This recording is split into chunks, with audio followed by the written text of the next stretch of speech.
Hey guys, tonight we're sliding into the warm, smoky glow of a campfire deep in the Sahel.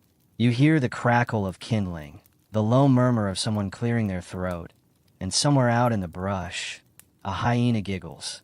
A thin crescent moon hangs like a blade over a thatched village, where a man in layered robes sits on a goatskin stool. He taps a wooden drum once. Silence falls. This isn't your average bedtime story. This is a royal reckoning.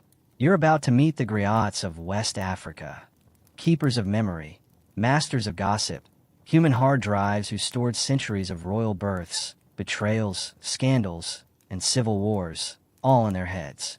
No Google Docs, no notebooks, just rhythm, performance, and the occasional salty dig at someone's grandfather. And you probably won't survive this job. Not unless you can remember 1,500 names, 300 wars, and which queen ran away with the cook in 1436. So, before you get comfortable, take a moment to like the video and subscribe, but only if you genuinely enjoy what I do here. Drop your city and local time in the comments. I love seeing where and when you're listening from. Now, dim the lights, maybe turn on a fan for that soft background hum, and let's ease into tonight's journey together. You crouch in the circle of listeners, feet dusty, air warm against your cheeks. You feel the collective hush, the thrill of anticipation. Griots, known across West Africa as jelly or jelly in Mande cultures, aren't just storytellers. They're guardians of truth and masters of the dramatic pause. They can recall which prince rode a stolen horse into war, and whether he cried when he lost. You might be tempted to think of griots as historians, but that's only half true. They are part poet, part comedian, part data analyst, and part talk show host, with a dash of courtroom stenographer thrown in for good measure. In many West African societies, especially among the Mande-speaking peoples like the Mali Empire, Songhai, and Senegambia, griots were trained from birth, sometimes inheriting their roles across generations. Think of it this way. A griot isn't just a guy with a story. He is the memory of the kingdom itself. And he's got receipts. The man by the fire leans in. Long ago, he begins, when the baobab was only a sprout, and the great King Sundiata could still touch his knees. He launches into a tale of the founding of the Mali Empire, where a disabled prince defeats a sorcerer king and becomes the Lion of Mande. But notice the details.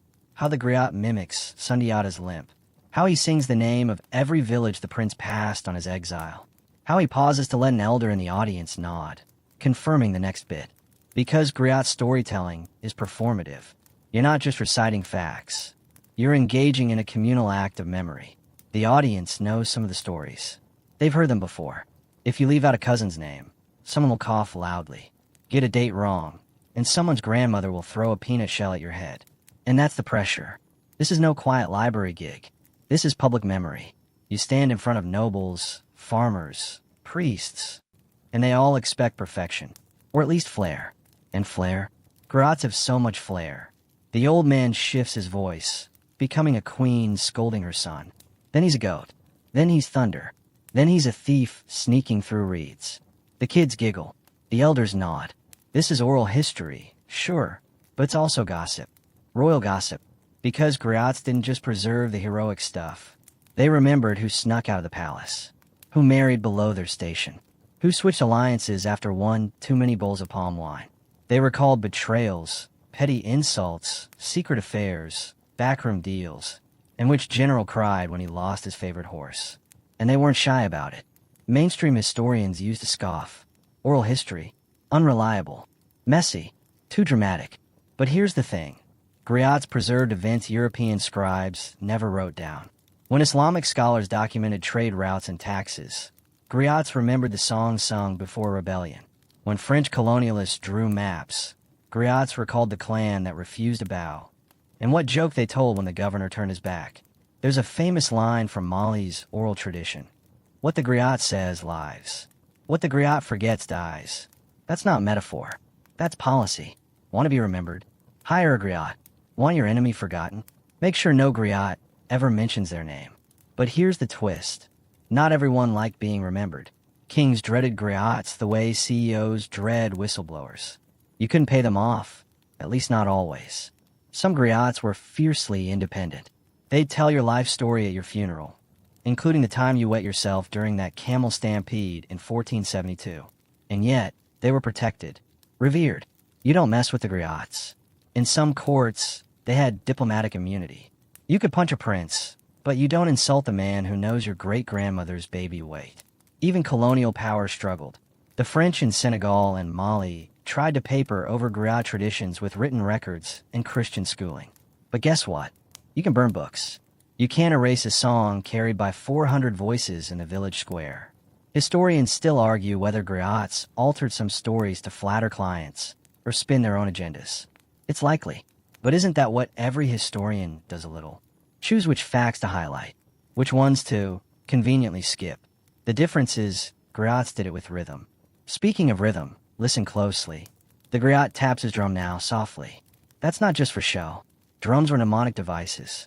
Each rhythm recalled a family line, a battlefield, a wedding dance. You'll hear more about that in the next section.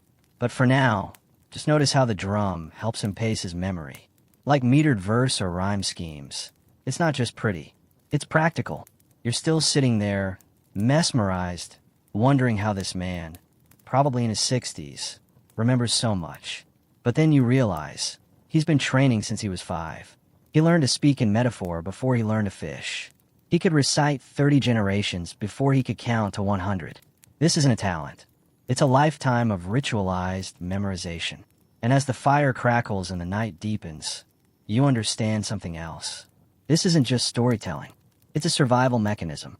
In cultures where history wasn't written, where colonizers later tried to rewrite the past, griots became living time capsules.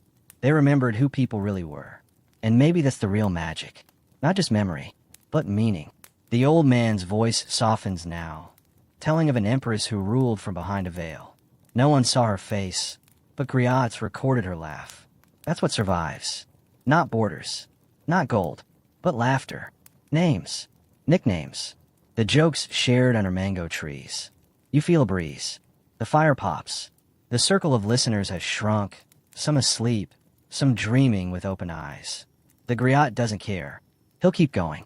This is the first night of 15, and you're in it now.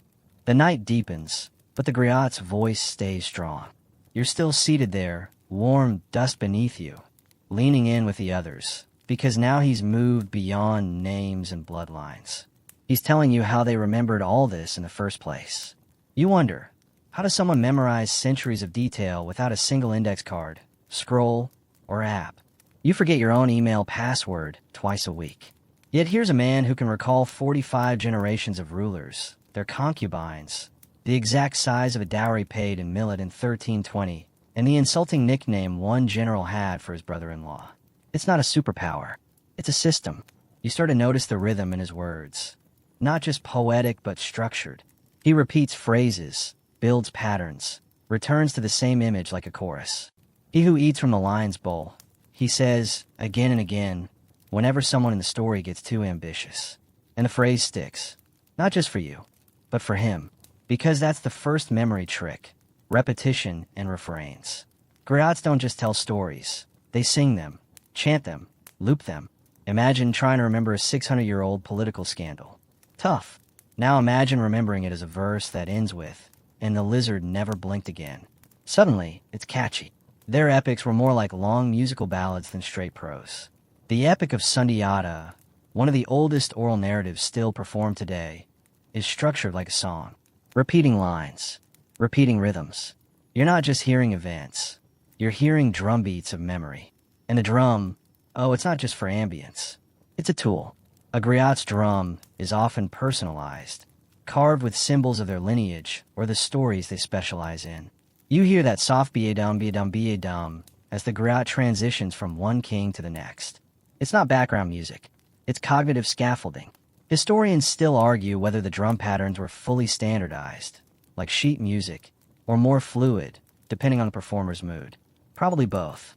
But what they agree on is that the body, voice, hands, posture, movement, was part of the griot's hard drive. Muscle memory wasn't just a helpful bonus. It was the point. You remember when you used to memorize multiplication tables with claps or jumps. Same principle. Except instead of 6 times 7, You are remembering the entire reign of Musa Musa, including that time he gave away so much gold on his Hajj that he crashed the economy of Cairo. Fun fact. And then there's imagery. Griots painted pictures with words. Not just because it's beautiful, but because it's sticky. The king's anger was a cow stuck in a thorn bush. Boom. You won't forget that, even if you have no idea what it means. One famous Monde line describes a villain as the termite who drinks tears. That's horrifying, poetic, and honestly unforgettable. Who isn't going to remember the termite who slurps sorrow like soup? Metaphor helps lock memory into place, especially when you perform in open air, with distractions everywhere. Roosters, babies, political enemies pretending to nap in the second row. You need language that pierces the fog. So Griots didn't say, he was sad.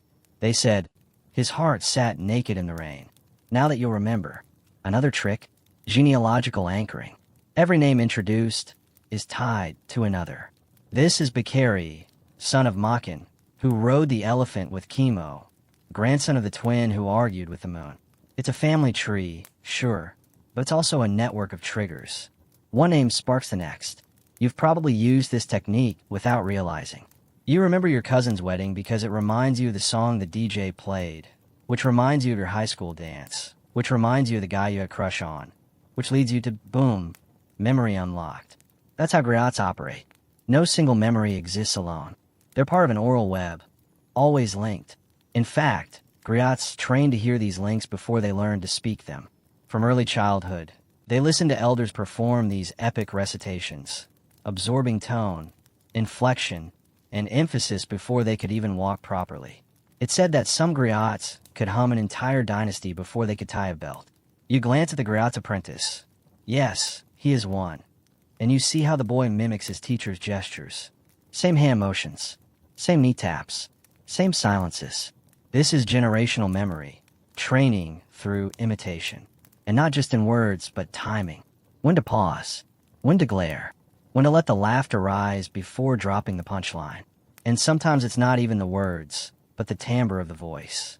The late Griot Bakery Cohn of Mali once said that each king had a tone, a sonic texture griots used when describing them. Musa Musa's tone was rich and expansive.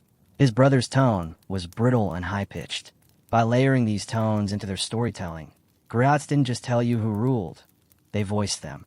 There's a fringe theory you'll like. Some scholars believe that certain griots developed musical mnemonics so refined that each story could only be performed correctly at a specific pitch. The way you remember your ATM pin because it sounds like a familiar melody. One misplaced note, and the whole mental chain collapses. Whether that's true or not, griots did perform best when accompanied by the kora, a 21-stringed harp lute made from a calabash gourd and cowhide. Ever heard one? It sounds like liquid silver in dreams. Light, rippling, hypnotic. Played behind a griot's voice, it doesn't distract. It seduces. It eases the listener into the memory and helps the performer stay in flow. You might think it's just an instrument, but to a griot, the kora is also a storage device. Each pluck cues a section of the narrative. One string reminds them of a peace treaty, another, a betrayal. There are even songs griots won't play unless someone in the audience is a direct descendant of the event being recalled. Oral exclusivity. And don't forget the visual cues. Griots wore robes embroidered with patterns that meant something. Crowns, horses, suns, birds, trees. These weren't fashion choices. They were wearable flashcards. One robe might help the griot remember the Great Pilgrimage. Another, a civil war. You're literally dressing the part. Costume is cognitive map. So let's review. You've got rhythm, repetition, metaphor, genealogy, apprenticeship, tone, melody, gesture, fabric, muscle memory, story webs, family lineages, and don't forget performance flair. These weren't casual tales. These were entire memory architectures, refined across centuries. And it had to be that sophisticated, because lives depended on it. Remember, griots didn't just recite poetry for fun. They testified in legal disputes, negotiated marriage alliances, carried secrets across kingdoms. One misplaced word could offend a chief. One forgotten name could derail a truce. You couldn't afford to fudge a fact. And yet, this is important. Memory wasn't always fixed. Sometimes griots intentionally varied their retellings, depending on the setting or audience. A story performed for children might end in laughter. The same story told at a funeral might end in solemn mourning. The core remained, but the tone and detail flexed. And that brings us to one of the most controversial elements: memory as performance, not transcript. Historians still argue whether griots should be trusted as primary sources. Some say yes. They preserve oral truth. Others say they embellish too much, twist details, add drama. But you know what? Even written records lie. Even documents get forged. But griots? They don't pretend to be neutral. They own their voice. Their bias is part of the tradition. It's part of what makes it human. Because memory isn't sterile. It's sweat and dust and song and feeling. And as the griot's voice fades into the sound of the kora, you realize you've already remembered more than you thought possible. You remember the termite who drinks tears, the lion's bowl, the cow in the thorn bush. It's working. You're being trained. Slowly, gently, story by story. And tomorrow night, there'll be more. Much more. You crouch at the edge of the firelight, staring into the flames as the griot clears his throat, ready to begin. The others hush. Children lean forward. Elders sit straighter. This is the hour when stories carry more weight than laws. When words stitch together memory, identity, and truth.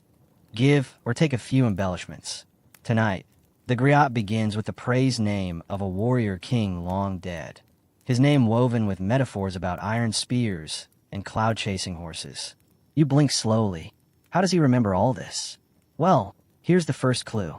West African griots, those legendary oral historians, don't exactly remember in the way you cram facts for a test. No flashcards, no notebooks, no panic. Instead, what they wield is something older and weirder. A cognitive toolkit crafted to thrive in societies where history isn't written down, but lived and breathed. And step one in that toolkit: rhythm.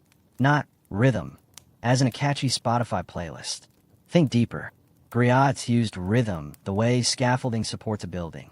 The beats, the patterns, the pulses, these gave shape to their stories.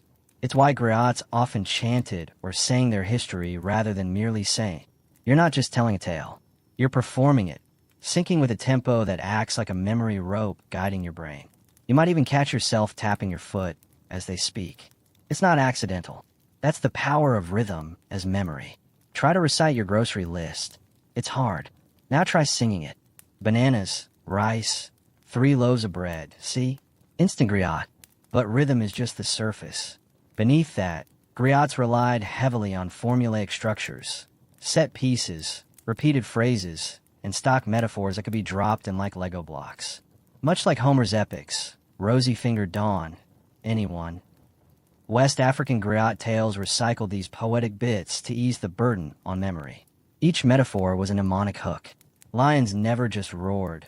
They roared like the drums of battle. A wise king didn't simply rule. He walked with the patience of a tortoise crossing a burning field. Formulaic, yes. Boring? Not even slightly. These formulae became cultural touchstones, like inside jokes that every listener understood and anticipated. They created a rhythmic familiarity. They also allowed griots to pivot mid-performance, tailoring tales to the mood of the audience or recent events. So if your uncle's cousin got caught stealing goats, boom, the griot might insert a parable about a greedy jackal losing his tail. Everyone laughs. Everyone knows. But no one says the name. That improvisational flair is another weapon in the griot's arsenal. Griots weren't frozen archivists, doomed to recite static tales. They were living, reactive artists, equal parts historian, satirist, therapist, and gossip columnist. They updated their stories constantly, pulling in births, deaths, scandals, and all the usual royal meltdowns. But how do you keep all those variations in your brain without it short-circuiting? Here's where the griot brain starts to feel suspiciously superhuman. Neuroscientists might drool at the chance to examine a trained griot's hippocampus. Oral training over years, decades, even literally reshapes the brain. Think of it as muscle memory, but for stories. Modern memory champions, yes, that's a real thing, use a similar principle called the method of loci, also known as the memory palace technique. You picture a familiar space, a house, a road, your weird neighbor's cluttered garage, and assign memories to specific spots. Griots, in a way, built entire cities in their minds. Each royal ancestor might live in a different room. Each epic battle assigned a doorway. A scandalous affair tucked neatly in the cupboard. It wasn't memorization, it was curation. Still, that's not even the strangest part. Some griots didn't just store words. They stored soundscapes. Think birdsong. Think the crack of hooves. Think background drum patterns that cue emotional turns in the tale. These weren't just recitations. They were immersions. You weren't being told about the past. You were stepping into it. Scholars still debate whether this immersive strategy was fully conscious or instinctive, shaped by generations of communal performance. But either way, it worked. And here's something deliciously odd. Part of griot training involved watching people while they speak. Not in a polite, eye-contact way, but in a full-on, face-reading, vibe-checking mode. Because griots didn't memorize alone, they calibrated. Your reactions, your posture, even your size helped tune the performance in real time. In a sense, the audience became a second brain, external storage for subtle corrections. If someone frowned when a griot misplaced a name or botched a metaphor, he'd course correct on the spot. And later, he'd rehearse it the right way. This wasn't oral history delivered to the people. It was co-authored with them. But here's your mind blower for the night. Some griots began their memory journey before they could walk. Griot families often trained their children from the age of 3 or 4. First, by exposing them to rhythm, drums, clapping games, lullabies. Then, by giving them short praise names to memorize, maybe just 2 lines.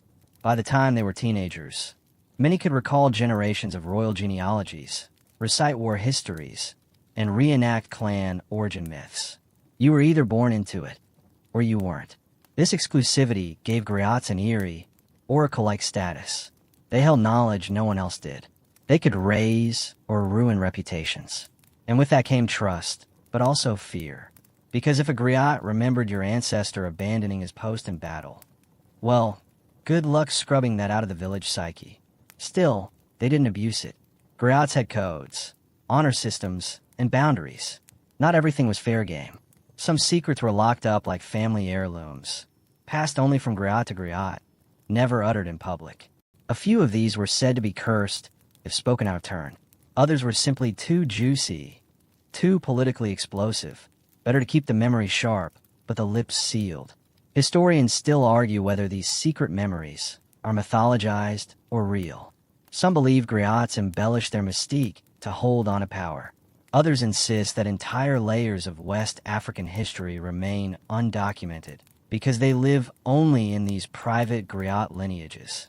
Somewhere, perhaps in a dusty courtyard, an 80-year-old griot still remembers the real reason a king went mad in the rainy season of 1729. But good luck getting him to spill. There's a kind of quiet thrill in this, that the human brain, aided only by music, story, and community, can hold what libraries struggle to preserve. And maybe that's the ultimate griot magic. They don't just remember facts. They remember how people felt about them. They capture memory's emotional echo, scorn, pride, grief, awe, and trap it in language that sings. So you sit back, eyes half closed, and listen to the next story unfold. The griot's voice dips and rises. His fingers trace patterns in the dirt. And just like that, you forget what century you're in. The fire has burned lower now. Its orange glow flickers against the mud walls, casting long shadows that jitter like spirits. You glance at the griot's face, creased, calm, ageless. He hasn't stopped speaking, not even to sip water. His voice moves from thunder to whisper, as if he's reading from somewhere behind his eyes. You wonder, how long did it take him to learn all this? The answer? A lifetime. Sometimes 2. In the world of West African griots, particularly in countries like Mali, Senegal, Guinea, and the Gambia, becoming a master storyteller wasn't a hobby or a weekend skill. It was a sacred calling, a multi-generational apprenticeship, and a kind of university of the mouth. And unlike most universities, this one began when you were barely out of diapers. Step 1. Be born into it. In many West African societies, griots came from griot families. This wasn't a job you applied for. It was an inheritance, like royal blood or a famous nose. Your surname alone could mark you as a custodian of memory. Names like Kuwait in Mali, Diabate in Guinea, and Suso in the Gambia are instantly recognized as griot lineages, much like Shakespeare's shorthand for storytelling in the West. These families didn't just pass down stories. They passed down methods, ethics, and authority. If your great-grandfather had once sat at the court of Sundiata Keita, your words held more weight. You weren't just telling history. You were history. From infancy, you'd hear stories not as entertainment, but as training material. Lullabies were genealogies in disguise. Bedtime stories have footnotes. If your aunt hummed a tune while pounding millet, chances are it was a battle chant from a 13th century cavalry raid. You learn not just the words, but the rhythm, tone, and meaning beneath the words. By the time you were 5, you could probably recite the names of 50 ancestors. By 10, you were correcting your uncle if he skipped a metaphor. And by 12, if you hesitated on a date or name, someone in the family might shoot you a look sharp enough to slice planning. This was sacred work. Step 2, listen. Always listen. Before a child griot could speak, they had to listen. Really listen. For years, you'd be taken to public performances and made to sit quietly, soaking in not just the words, but the breathing of the speaker. You watch how the elder griot paused for dramatic effect, how he timed a joke for the cough of the village chief, how he made a child cry with a whisper. You learned that storytelling wasn't just a transfer of information, it was a transfer of feeling. Every night was a lecture, every courtyard a classroom. You didn't ask questions. Not yet. Your job was to memorize, not only what was said, but how it was said, and when it should be said, and to whom. The griot was a performer, but also a strategist. Step 3. Speak, but only when allowed. Your first test might come suddenly. An elder griot turns to you one night and says, "Tell me the lineage of King Magan Khan Fata." Your mouth goes dry. You start reciting. If you get it right, he nods once. If you get it wrong, he might ask you to start again, or say nothing at all. Both feel equally brutal, but each time, you grow stronger, more precise, more confident. And when you finally earn permission to speak in front of a crowd, it's like being knighted.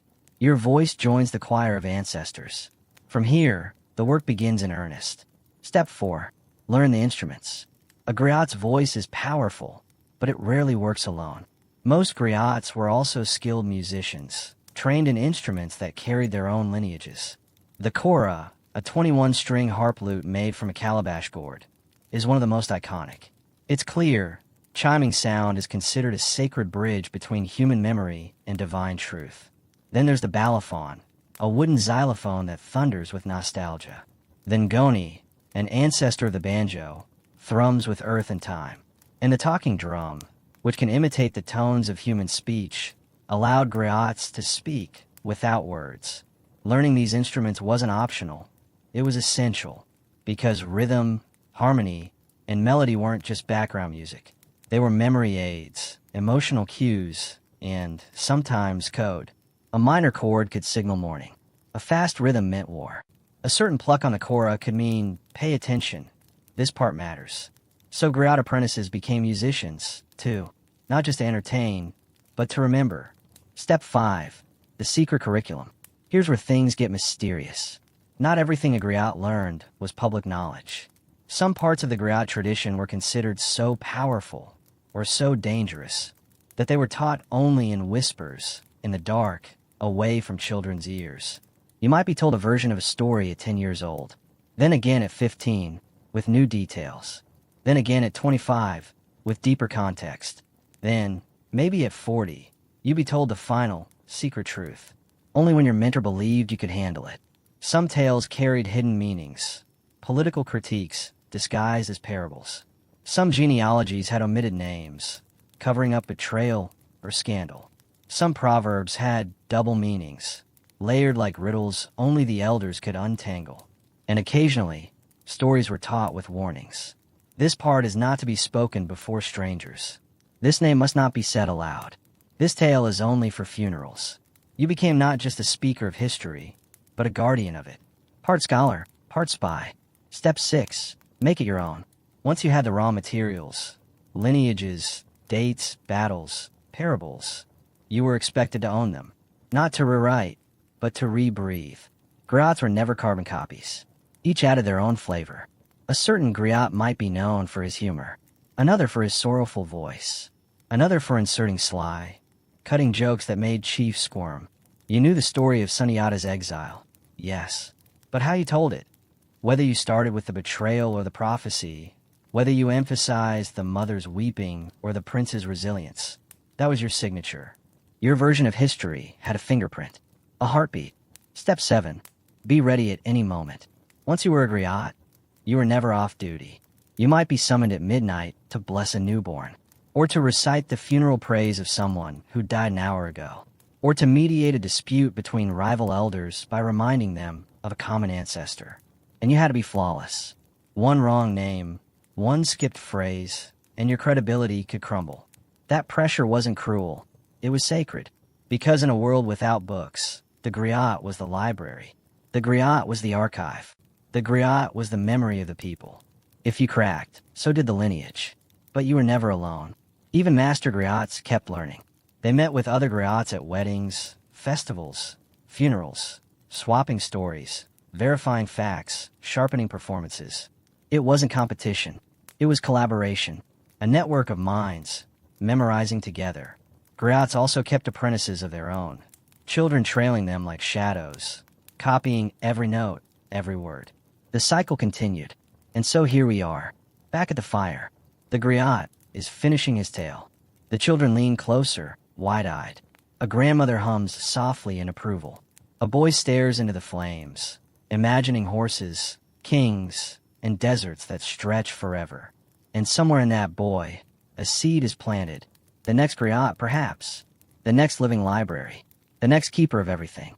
Imagine this. You're standing in a dry Sahel courtyard in the golden hour of the day. A crowd gathers.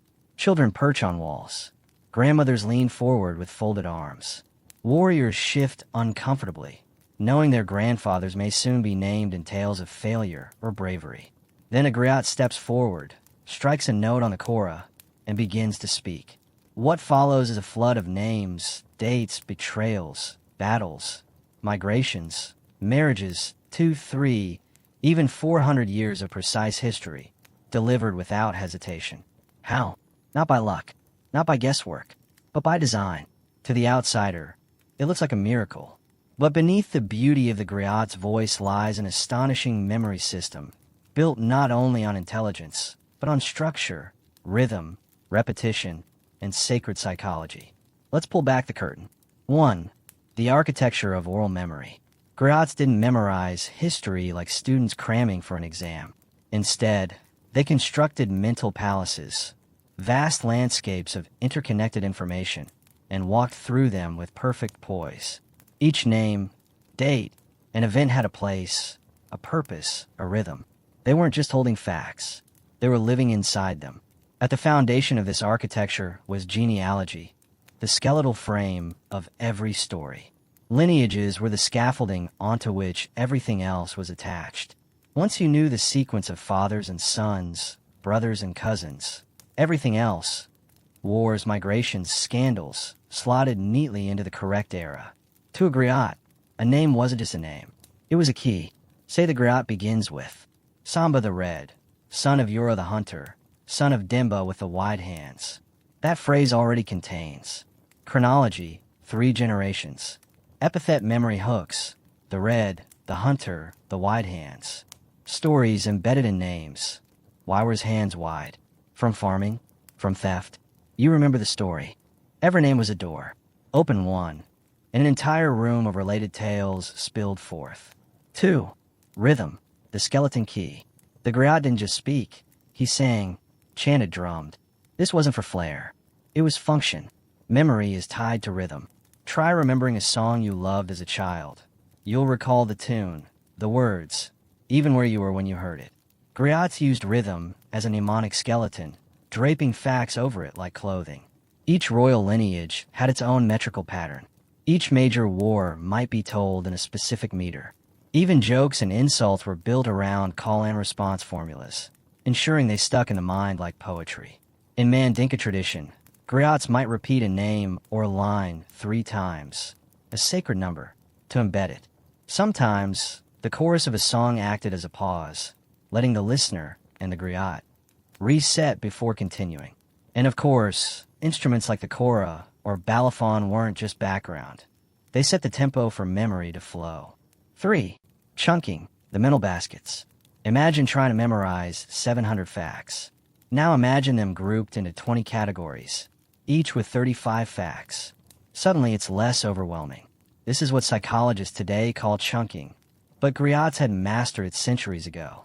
They didn't see history as an endless string of events. They grouped everything into modular memory blocks.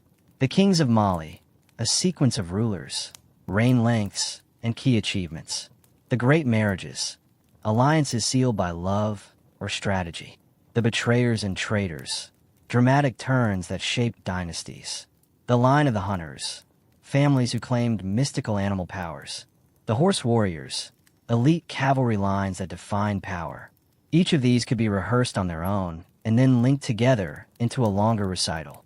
Like a bead necklace, beautiful alone, breathtaking when strung together. Some griots even composed mnemonic songs for each category. One song for the Sundiata lineage, one for the founding of Kankan, one for the women warriors of Kabu. This modular approach gave them flexibility, too. Want a wedding story? They'll use only the marriage module. A funeral? The ancestral praise song module. A coronation? Time for the kings, an oaths module. History, imperfect portable parts. 4. Visual mnemonics and symbolic thinking. Despite having no written script for most of West Africa's oral history, griots thought in images. Not ink, but iconography of the mind. Many griots trained themselves to imagine scenes like paintings. Each name evoked a picture. A prince with a silver bracelet. The image was the man and the gift. A queen who died in childbirth. The blood-soaked birthing hut stayed etched. A war where elephants trampled the invaders. You could see the tusks flashing. These visual images acted like pegs. Once the griot recalled the image, the story snapped into place. Some griots even associated characters with colors, animals, or natural forces. A noble might be the blue lion, a betrayer, the whispering wind. These poetic epithets weren't just beautiful. They were anchors for memory. And like bards around the world, griots used parallelism, alliteration, and repetition to create a natural stickiness in the brain.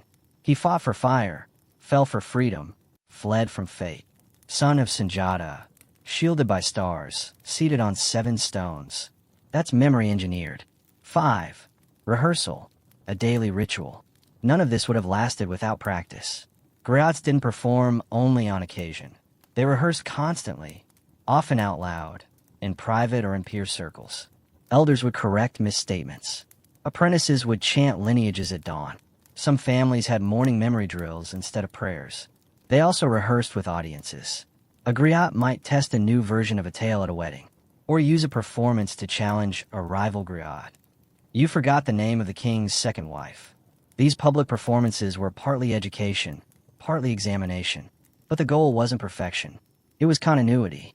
Every rehearsal refreshed the grooves of memory, like redigging a well before it ran dry. 6. Memory as identity. Here's the secret ingredient. Griots didn't just remember history for the sake of knowledge. They remembered because it was who they were. When your very name, your family's honor, and your society's cohesion depend on what you remember, you don't forget. Memory wasn't a tool. It was an identity. And that identity came with responsibility. Forgetting was not just a mistake. It could be a crime. Misnaming an ancestor could offend an entire village. Skipping a scandal could be seen as deliberate erasure. Misquoting a proverb could shift a judgment in a legal case. So griots carried their memories like sacred relics. Not because they wanted to impress anyone, but because without them, the people would forget who they were. 7. Forgetting? That was the enemy. And yet, griots were human. What happened if someone forgot a line? A name? There were systems for that, too. Some griots left placeholders in stories, poetic gaps where details would be filled in later or avoided altogether. Some passed the baton mid-story to another griot who remembered the next section better. Others leaned into ambiguity, letting proverbs fill the void. A man who forgets his path can still find the river if his ears are open. But forgetting was dangerous. Not just embarrassing, dangerous. Because when memory falters, so does identity. In an oral tradition, if it isn't remembered, it never happened. The spell of memory. So now, close your eyes again. Picture that griot under a baobab tree. His koro weeps gently. His voice rises, measured, ancient. He is not reading from a scroll. He is the scroll. Inside his mind is a memory cathedral, full of names, rhythms, colors, and ancestors. And every time he speaks, that cathedral expands. Each listener leaves carrying a piece of it, tucked behind their own eyes. You might forget what you have for lunch, but you won't forget the story of the twin brothers who fought for the throne, or the queen who danced until the rain came, or the horse who sang a prophecy in the market square. That's mnemonic magic. That's griot power. There's an old proverb whispered in the Sahel. The griot's tongue is silver, but its root is iron. That proverb speaks to the dangerous brilliance of a profession that lived in memory and music, yet walked a tightrope over truth and discretion. Because griots didn't just preserve glory, they preserved gossip. They told tales not only of coronations and conquests, but of infidelity, betrayal, cowardice, assassination, and secrets whispered behind the woven walls of royal tents. And the question looms, how did they survive it?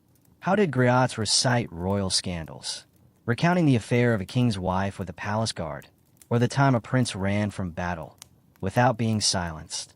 The answer lies in the griot's genius for ambiguity, allegory, and power negotiation. In this section, we'll step into that gray space where truth dances in disguise and memory becomes a mask. 1. The griot's code of shadowed truth. Griots were not fools. They understood that too much honesty, spoken too directly, could cost them their lives. So they developed a coded language, known only to those who listen carefully. Instead of saying, King Demba murdered his brother to take the throne, a griot might say, the lion took the path meant for the elephant, and the savannah grew quiet. Listeners knew. Everyone in the village had heard the real story passed down in side conversations. But the griot never named names. He evoked. He hinted. He wrapped truth in metaphor and let the audience unwrap it themselves. This gave griots plausible deniability. I never said Demba killed anyone. They could say, it was a story about animals. But the meaning was clear. Truth lived between the lines. 2. The veil of performance. Another tool griots used to shield themselves from retribution was performance style. In many West African traditions, griots often sang, rather than spoke, even when recounting heavy topics. The use of music, melody, and theatrical flair allowed emotional distance, both for the griot and the audience. A scandal sung in a mournful tune with a touch of humor softened the blow. And sometimes, griots wore costumes or masks during performances, not to hide, but to signal roles. If a griot wore the antelope mask, the people knew. Now comes the story of betrayal. This lent ritual gravity to even the most shameful tale. Because once it's ritualized, once it becomes part of the story, it's no longer just gossip. It becomes heritage. 3. When gossip was power. Griots knew that secrets weren't just dangerous. They were valuable. A griot who knew who slept with whom, who poisoned whom, and who bribed the camel drivers to change the gold route had a kind of leverage. But power had to be handled like fire. If a griot spilled secrets too casually, he could be exiled, or worse. But if he held those same secrets strategically, they became currency. Imagine 2 rival families, each vying for succession. The griot knows the illegitimacy of one claimant, an affair covered up long ago. But he doesn't shout it in the village square. Instead, he waits. He lets that family come to him. Perhaps they pay him in grain to keep silent. Perhaps the other side offers more to tell the tale at the next wedding. This is not blackmail. It's politics, griot style.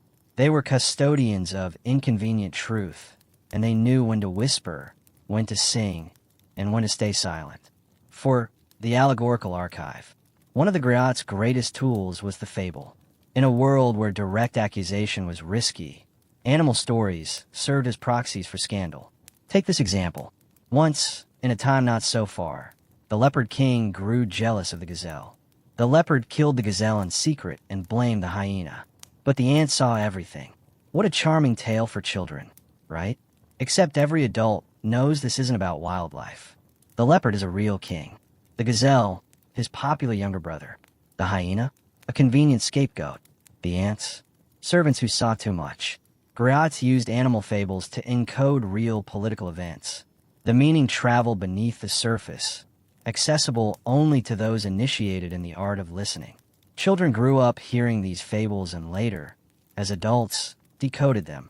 Each layer of maturity peeled back more meaning. In this way, griots protected both truth and themselves. 5. Selective memory, the art of omission. Sometimes the most powerful thing a griot could do was not say something. Omission, in oral history, is a sword. If a griot left out a name from a lineage, or skipped a scandal, or refused to play a particular tune associated with a disgraced prince, the silence itself became a statement. Imagine an ancestor celebration. All the kings are named, one by one. But suddenly, there's a missing generation. The griot says, the years of shame passed in silence, and moves on. Everyone notices. Everyone understands. But no one can accuse him of slander.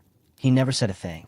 Omission was a powerful form of protest, especially when griots disapproved of corrupt rulers. It allowed them to shape the narrative without drawing their own blood. 6. Griot rivalry and cross-checking the truth. Interestingly, griots weren't a monolith. Villages often had multiple griots, sometimes from different family lines or traditions. And this created an unexpected system of checks and balances. If one griot tried to twist the truth, to make a cowardly ancestor seem braver, or to erase an inconvenient scandal, another griot might stand up, mid-performance, and interrupt. That's not how the river flows. Ask your uncle. He was there when the king ran. These griot duels were rare, but legendary. Crowds would cheer. Debates over fact and fiction would spill into the market. And in the end, truth, or at least consensus, usually won. It was oral peer review. In some regions, traveling griots would arrive and challenge the local version of history. This ensured that no single voice controlled the memory. Truth was communal. Griots were its stewards, and each other's watchdogs. 7. When secrets became songs. Despite their caution, griots didn't bury scandal. They preserved it. Why? Because a scandal, once transformed into a song or proverb, became a lesson, a tool for future generations. The prince who fled from battle became a warning about cowardice. The queen who plotted revenge after her husband's execution became a symbol of resilience. The judge who took bribes and died with no mourners became a ghost story told to children. Once preserved in the griot songbook, these scandals outlived the shame. They became part of the moral fabric of the community. The message was clear. Your sins will not be forgotten, but they can become stories that help others walk straighter paths. 8. Protection through legacy. Lastly, griots were protected not just by cleverness, but by tradition. In many cultures, griots were considered untouchable, even when they said uncomfortable truths. They were part of the royal household, but also above it, living memory given form.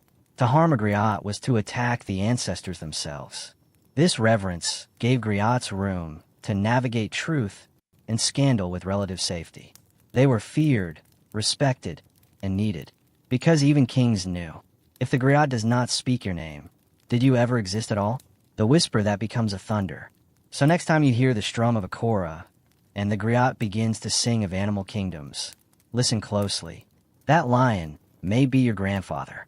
That gazelle, a traitor whose bones still lie unburied. That whisper of wind in the palm trees, the griot reminding you, I know what you did, but I will let others decide what it means. In the hands of a griot, even scandal is sacred. Even shame becomes art. Even secrets sing.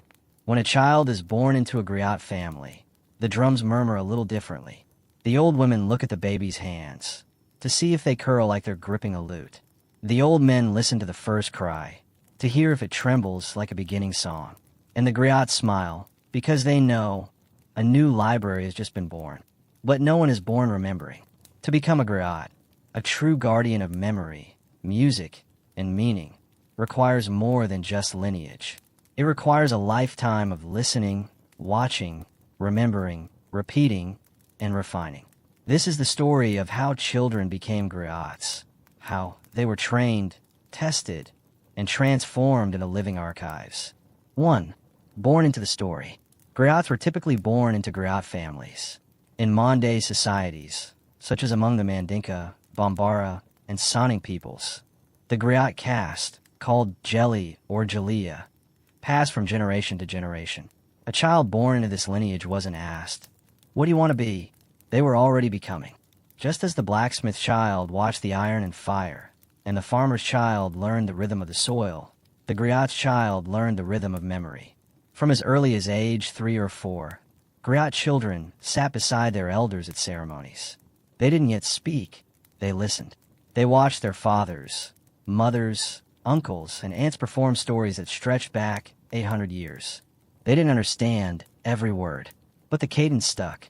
The melody sank in. The tale embedded itself like a seed in the soft soil of a growing mind. And then, slowly, the training began. 2. The art of listening. The first step to becoming a griot was not speaking. It was listening. Griot apprentices were trained to sit for hours, quietly absorbing songs, genealogies, proverbs, and origin myths. Their teachers, often older relatives, would recite stories over and over until the child could recite them back word for word, beat for beat. Memory wasn't left to chance. Elders would purposely change a line during a retelling to test the child's attention. If the child noticed a mistake, they were praised. If not, they were corrected, gently but firmly. This listening training could go on for years. Some stories took days to recite fully, such as the epic of Sundiata Keita, the legendary founder of the Mali Empire. Griot children had to remember not only the plot, but every shift in tone, rhythm, metaphor, and gesture. Memory wasn't passive. It was a muscle, and these children trained like athletes. 3. Voice and breath. The musical body. A griot's voice is not just a voice. It's an instrument. Apprentices were trained in voice control, breathing, projection, and vocal stylization. Each story had its own tempo. Some lines were delivered like thunder, others like whispered wind. Children practiced their intonation by mimicking birds, echoing drums, and singing the same line in 10 different moods, from joy to rage to sorrow. This training was physical. Voice lessons were done during long walks, during water carrying, during work. The griot had to learn to speak under strain, because storytelling was not done in calm corners. It was performed before crowds, fires, ceremonies, and kings. One elder might say, "You must be able to speak while the wind roars, while the baby cries, while the drums chase your heartbeat. If your voice cannot rise above the noise, your memory is mute." 4. Instruments of memory, learning the tools. Many griots were also musicians. They didn't just speak history, they played it. Griot apprentices learned to play traditional instruments such as kora, a 21-string harp lute made from calabash gourd and cowhide; balafon, a wooden xylophone with gourd resonators; ngoni, a small string instrument, ancestor to the banjo; talking drum, tama, a drum that mimicked human speech tones. But these instruments weren't taught like piano lessons. Instead, the child watched their elders' fingers move for weeks. Then they were allowed to hold the instrument, then to tune, then to mimic, and finally to accompany, softly, in the background of a real performance. A missed note wasn't just a musical mistake. It was a misstep in memory, because the melody often guided the narrative. Lose the beat, and you lose the tale. Training required patience, repetition, and rhythm, not just of fingers, but of cultural heartbeat. 5. Testing in public. The real test of a griot was not in the classroom. It was in the courtyard, at the wedding, in the chief's presence, before the village fire. Griot apprentices were often asked to perform small sections of known epics, before friends and family at first, and then before strangers. If they stumbled, they were corrected. If they succeeded, their mentors added more. With each performance, their confidence grew, and so did their responsibilities. A 10-year-old apprentice might be asked to recite the lineage of a farmer at his son's naming ceremony. At 15, they might be given a full story of an ancestor's migration. At 18, they might perform at a royal event, narrating decades of dynasty. Each performance was both a recital and a rite of passage, because griothood is not a badge given by a teacher. It's a title granted by the people who hear you and say, yes, that is our story. 6. Teaching morality through memory. Griot training wasn't just about remembering stories. It was about understanding why stories mattered. Children were taught to extract the moral core of each tale. After every lesson, an elder might ask, why do we remember the greedy prince? What should the listener feel when the hyena is punished? What is the lesson in the lion's fall? Griot children were trained to be ethical interpreters, not just reciters. They weren't human tape recorders. They were cultural filters, ensuring that what they passed on wasn't just accurate, but meaningful. They also learned when to tell a story. Timing was everything. A joke told at a funeral could offend. A scandal spoken before its time could wound. A praise song delivered to a man who had just lost his daughter could be misunderstood. So griots were trained in social reading. How to sense a room, how to read eyes, how to know which truth the people were ready to hear. 7. The secret stories.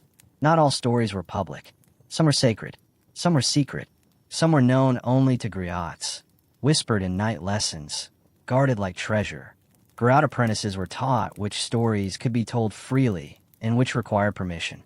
For example, the story of a royal betrayal might only be told after the offending family had passed. A tale of hidden gold routes might be reserved for times of famine or diplomatic need. A song of spiritual power might only be sung in ritual context, with elders present. These lessons were given not in classrooms, but in hushed walks, firelight whispers, and coded metaphors. The griot child learned not only what to say, but what not to say, and when silence itself was the most powerful part of a performance. 8. The final lesson, the griot's burden.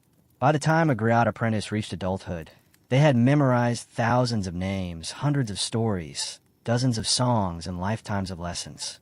But before they could be called a griot in full, they had to pass one final test.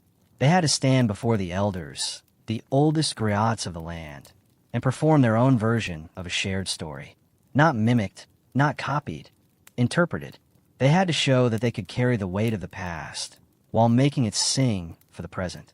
If they succeeded, they were welcomed, given a new instrument, a new name perhaps, and the recognition that they were now a memory keeper. If they failed, they were not shamed. They were told, listen more, wait longer, the story is not yet ready inside you. Because griot training is not a deadline. It is a devotion. The memory wakes within. And so the child who once crawled to the feet of storytellers becomes the voice beside the drum. The apprentice becomes the master. And one day, when they are old and gray, another child, with wide eyes and curious ears, will sit beside them, listening. And so the memory goes on, not written, not inked, but living, sung, remembered. In the hush between the drum beats, when even the wind held its breath, the king would look to the man beside him. Not the general, not the priest, not the merchant, but the griot, the man with the kora across his lap, the man who remembered his grandfather's battles and his grandmother's scandals, the man who knew where every bone was buried and who had wept at every funeral of note. The griot. He was not elected. He did not command armies. He had no crown. And yet, in the courts of Mali, Songhai, and countless kingdoms beyond, no decision of consequence was made without his voice. This is the story of how griots shaped royal politics, not as rulers, but as the memory that rulers feared and the conscience they could not ignore. 1. The griot and the throne. In West African royal courts, griots weren't mere entertainers. They were institutional fixtures, seated near or even beside the throne. In the Empire of Mali, it was said that Sundiata Keita, its legendary founder, did not consider his reign complete until he had chosen his royal griot. He selected Bala Fasek, who would not only record his deeds, but advise, correct, and, in moments of crisis, redirect his decisions. This was the griot's paradoxical power. They were subordinate to the king in status, yet superior in memory. A king ruled the present. The griot ruled the past, and therefore the justification of the present. If a king forgot the sacred obligations of his lineage, the griot could remind him, publicly, through praise song or sharp proverb.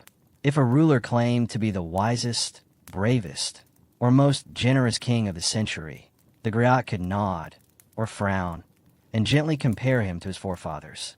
Not with direct contradiction, but with a well-placed story. A tale of another king, another era, one whose generosity or justice dwarfed the current monarch. It was memory as mirror, and, sometimes, memory as sword. 2. Praise and critique in the same breath. Griots had a unique style of embedded critique. They rarely challenged power through direct confrontation. That would have been suicide. Instead, they shaped royal behavior through praise poetry, but praise with hidden thorns. A griot might stand before a greedy king and sing, "O lion of the people, may your claws not clutch too tightly. Your grandfather gave with 2 hands, even when his granaries wept." The court would laugh. The king might smile tightly, but the message had been delivered. You are veering from the path. Correct yourself. Because the griot held all the receipts. He knew how much tax the king's father took during drought. He knew who was spared and who was punished in the last rebellion. He knew every noble family's shame, loyalty, and betrayal. So a griot didn't need to argue. He needed only to remember aloud. 3. The keeper of oaths. West African kings ruled by divine right, but also by public oaths. Before ascending the throne, a king would swear to uphold justice, to protect the land, and to serve his people.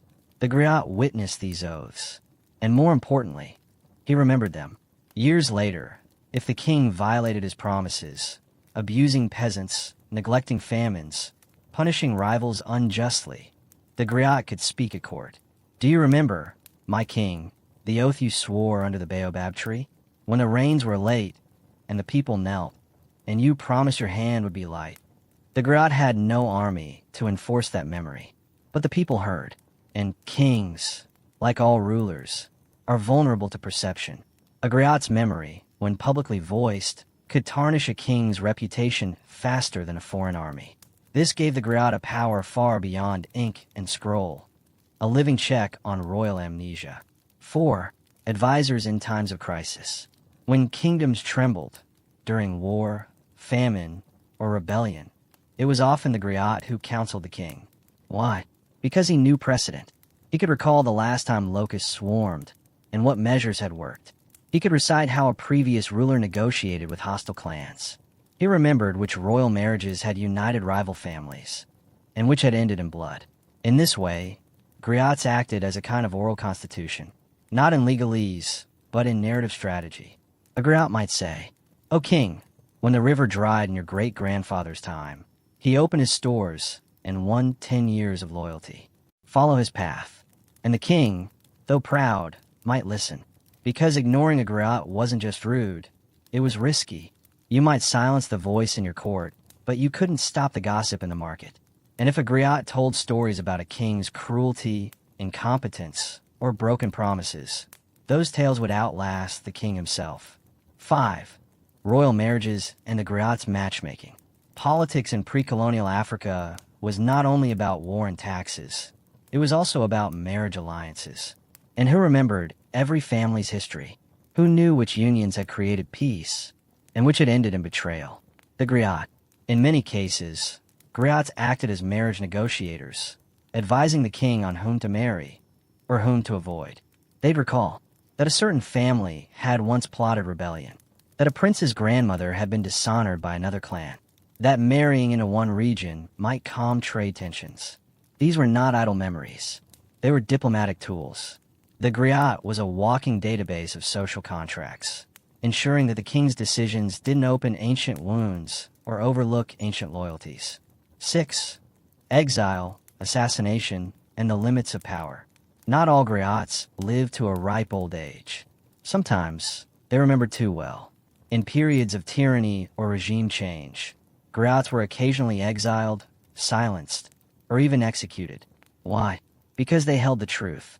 They remembered the real version of events, the one that didn't flatter the ruler. They knew which divine dreams were actually political coups, and which spontaneous revolts had been quietly encouraged by the crown. In this way, griots were dangerous. They were like living documents that could not be edited. And yet, most kings kept them close, even feared them a little, because to kill a griot was to open a wound in the culture itself. It was said in some places, when a griot dies, a library burns. But when a griot is silenced, a nation forgets itself. 7. Griot diplomats. Speaking across borders. The power of griots wasn't confined to their own courts. Some griots served as ambassadors, sent to neighboring kingdoms to deliver news, negotiate terms, or recite a version of events that favored their king. Their reputation preceded them. A respected griot could walk into a rival kingdom and command the attention of the entire royal court. Not by threat, but by sheer memory. They might begin. Before your grandfather crossed the Falim River, our people shared harvests and songs. Let us not forget that golden time. And in that moment, the griot did more than soothe tensions. He reconstructed a common past and offered a path back to peace through shared memory. 8. Griots in the shadows of revolution. Even in the waning days of empires, when colonial forces crept inland and kings were dethroned, the griots remained. They adapted. Some became resistors, helping underground movements remember the glories of sovereignty and the crimes of conquest. Others became collaborators, using their storytelling to curry favor with new rulers. But most remained griots in essence, recorders of truth, cautioners against forgetfulness, and mirrors of power. And even as the thrones they once sat beside crumbled, the griot's role endured. Because memory, once awakened, does not sleep again, in the king's ear and beyond. And so, while the king waved from the balcony, while the generals sharpened their spears, while the merchants counted coins, the griot watched. And when the king asked, "What should I do?" the griot replied, not with command, but with memory. Once, there was a king who faced this very question, and the answer would unfold, not as law, not as threat, but as story. A story that moved not only the king's mind, but the people's hearts. Because in West Africa, the true ruler was not always the one with the crown. Sometimes, it was the one who remembered how the crown came to be. You stand at the edge of a war-torn village, dust swirling in the hot wind, smoke curling upward like dark fingers against the glowing sky. The echoes of battle fade into a heavy silence, broken only by the distant, mournful cry of a horn. Around you, the land seems to hold its breath, waiting to see who will claim the ruins and who will be forgotten forever. But somewhere in the midst of this chaos, a voice rises, not the roar of soldiers, but the measured, melodic tones of a griot. When kingdoms fall, cities burn, and people scatter across unknown lands, who carries the memory forward? Who remembers the kings who came before, the battles fought, the alliances broken, and the promises made? The griots. They are the guardians of history in times when written records do not exist or have been destroyed. They keep the stories alive, passed from one generation to the next like a fragile yet unbreakable thread, weaving together a tapestry of identity and culture that refuses to unravel, no matter how far the people may roam or how deep the wounds of conquest. The griot is historian in war and migration. Imagine this, a great empire, once flourishing, now reduced to ashes.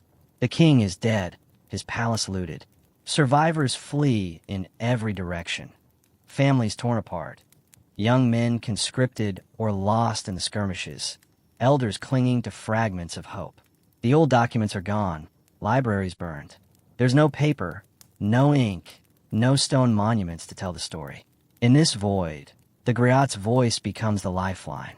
Griots travel with the people, or sometimes stay behind, reciting epic poems that recount the heroism of fallen warriors and the lessons learned from defeat. They adapt their stories, adding new verses that reflect the present hardship and the promise of renewal. They sing of rivers crossed and mountains climbed during exile. They remind their listeners where they came from, even if the place is thousands of miles behind them now. Historians still argue whether griots functioned primarily as objective recorders or as active shapers of collective memory during these turbulent times. Some believe they might have embellished stories to inspire hope or legitimize new leaders, while others argue they were the truest chroniclers of their people's plight. Either way, their role was crucial. Without griots, entire chapters of West African history might have disappeared into oblivion. The art of adaptation, stories on the move. Oral history thrives on flexibility. Unlike fixed texts, stories told aloud can grow and change, adapting to new contexts and audiences. When a group migrates, whether fleeing war, seeking fertile land, or forging new trade routes, the griots' stories travel with them, evolving like the languages and customs of the people. Picture a caravan moving through the Sahel's dusty plains, the griot riding a tired horse beside the merchants. Each night, under a canopy of stars, the griot's voice threads through the campfire smoke, recounting the ancestors' glories and reminding everyone why they endure. In some cases, the griot's tales even serve as a map, a mental chart of landmarks, tribal alliances, and sacred sites. This oral geography guides displaced peoples through unfamiliar terrain, connecting them to their homeland through memory alone.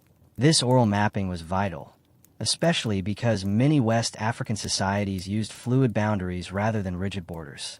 The griot stories helped maintain a sense of unity among dispersed clans, ensuring they still recognize themselves as part of a shared cultural and historical landscape. When conquest redraws the map, West African history is full of shifting empires, Mali rising, Songhai flourishing, then being eclipsed by new powers like the Mossi or the Fulani.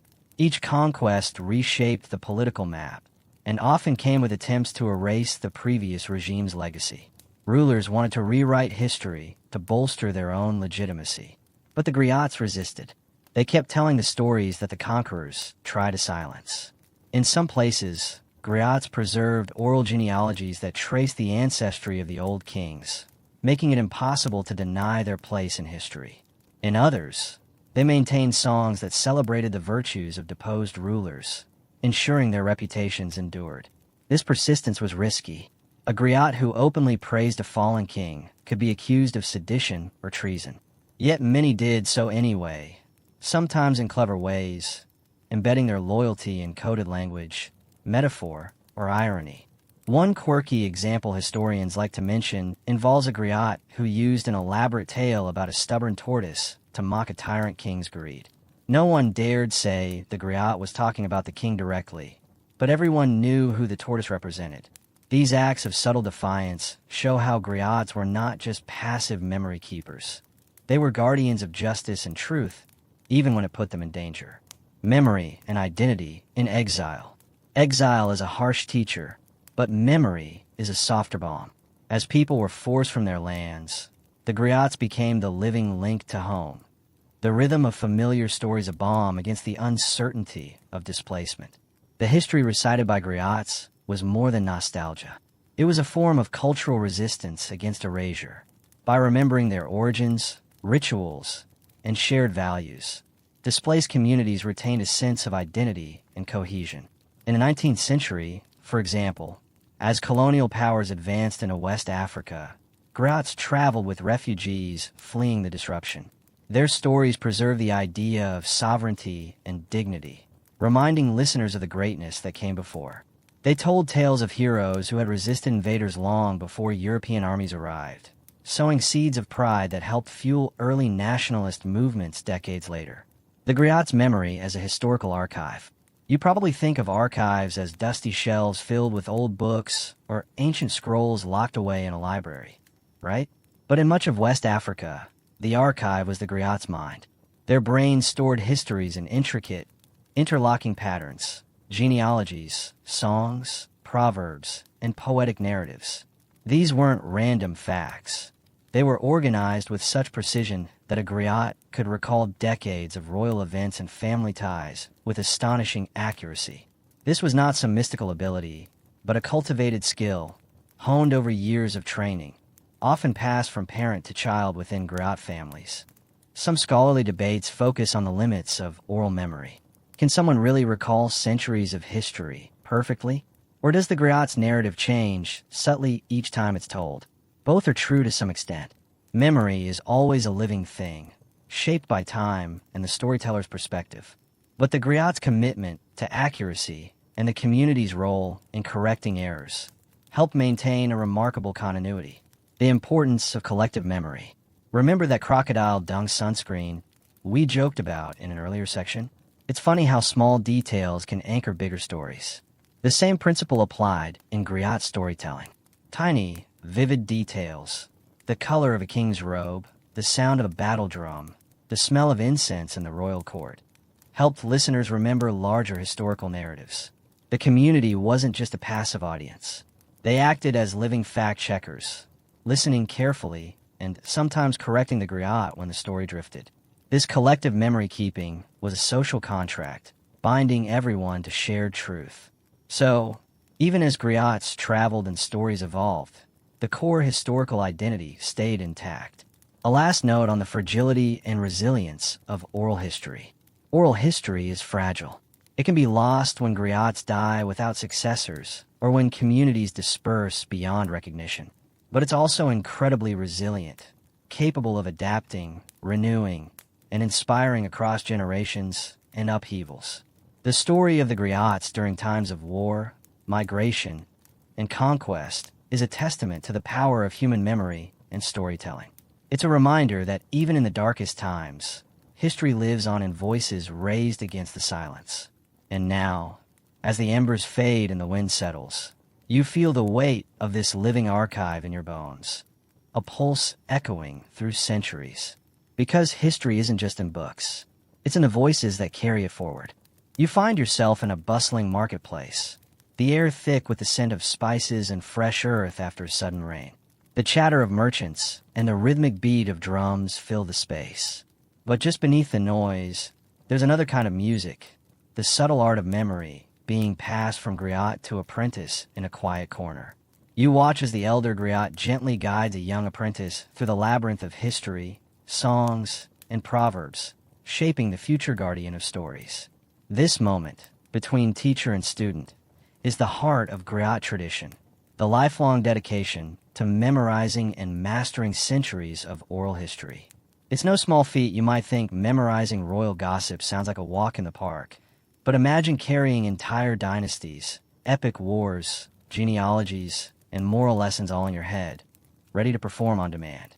No notes, no teleprompter, just memory and voice. The griot apprenticeship, mastering the art of memory. The path of a griot often begins in early childhood, born into families where the craft is passed down through generations like a sacred flame. The apprentice lives in the shadow of the master, absorbing not only the stories but the rhythms, cadences, and gestures that bring those stories alive. This training isn't just about rote memorization. It's an immersive experience where every word, every melody, and every metaphor is absorbed and internalized. The apprentice must learn the languages of history, genealogy, praise poetry, and oral law, each with its own complex rules and nuances. You can think of it like learning multiple dialects at once, each layer adding depth and texture to the performance.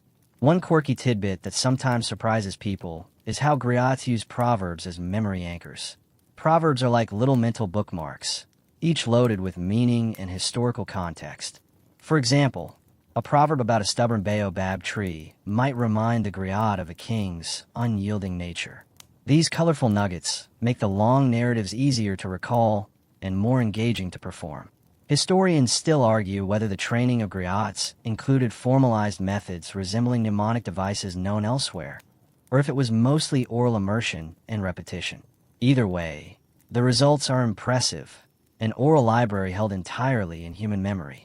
The role of musical instruments in training. Music and memory go hand in hand in griot culture. Instruments like the kora, a 21-string harp lute, the balafon, a wooden xylophone, and ngoni, a lute-like string instrument, aren't just for show.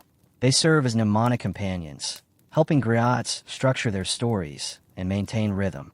During apprenticeship, the young griot learns to play these instruments, often simultaneously mastering musical performance and storytelling. The music sets the pace and mood, acting as a guide through complex historical narratives. It's like your Spotify playlist syncing perfectly with your favorite audiobook, but live and way more ancient. These instruments also provide emotional texture. A sudden pluck or a rising melody signals a shift in the story, like a drumbeat announcing a hero's arrival. This musical layering helps griots hold their place in a narrative that can stretch over hours, or even days. The griot's voice, more than just words. Your voice, as a griot, is a finely tuned instrument itself. Training focuses intensely on diction, pitch, timing, and expression. The griot's voice is designed to capture attention, evoke emotion, and aid memory, not just for the audience but for the griot themselves. They learn to vary their tone to convey the grandeur of kings, the sorrow of exile, or the mischief of trickster figures. This performance skill ensures stories don't become dull recitations, but living dramas. Here's a fun fact. Some griots are known for their ability to mimic animal sounds or natural phenomena, incorporating these into their tales for vivid imagery. Imagine a griot imitating the call of a hornbill or the rustling of leaves to bring a scene to life. This theatrical flair makes stories memorable and entertaining. Scholars debate how much of this performative aspect was originally ritualistic and how much evolved as griots began performing for wider, more diverse audiences over time. What's clear is that voice and music are inseparable from the transmission of history. Oral versus written transmission, mastering flexibility. You might wonder why this oral tradition persisted even after writing was introduced in parts of West Africa. It's a question that puzzles historians. Why maintain such an elaborate oral system when written records could provide permanence? Part of the answer lies in the flexibility of oral transmission. Griots can adapt stories to current events, insert new moral lessons, or even gently critique contemporary rulers without rewriting texts. They can emphasize different parts depending on the audience: children, elders, warriors, or rulers. This adaptability isn't random. It's a deliberate skill that griots cultivate. Stories aren't fixed. They're living conversations between past and present. For example, a story of an ancient king's generosity might be emphasized during a famine to inspire communal sharing.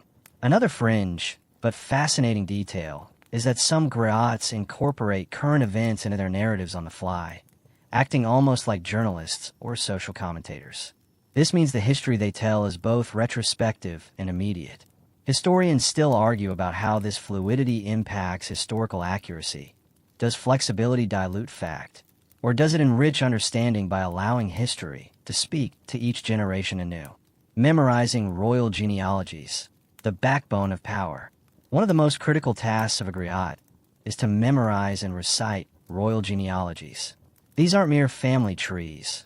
They're complex social contracts encoded in stories, linking rulers to divine ancestors, legendary heroes, or mythical creatures. The legitimacy of kingship often hinges on the griot's ability to recall these genealogies flawlessly. Imagine a griot standing before a court, reciting lineage after lineage, connecting present rulers to founders of empires, tracing bloodlines across centuries and regions. This public recitation reinforces the king's authority and reassures the people of continuity and stability. These genealogies often include remarkable details: birthplaces, notable deeds, alliances through marriage, and even scandalous rivalries. This royal gossip isn't just entertainment, it's political capital. Here's a quirky story. Some griots used metaphorical language to hint at family disputes or questionable claims without directly naming names, protecting both themselves and their patrons from offense or danger. It's like the ancient version of diplomatic gossip, delivered with poetic finesse. Training as a lifelong commitment. You don't just become a griot overnight, and you certainly don't retire early. The training continues through adulthood, with mastery of new stories, songs, and historical events as they unfold. Griots are often scholars in their own right, collecting information from travelers, merchants, and diplomats to keep their knowledge current. This makes them living archives, constantly expanding.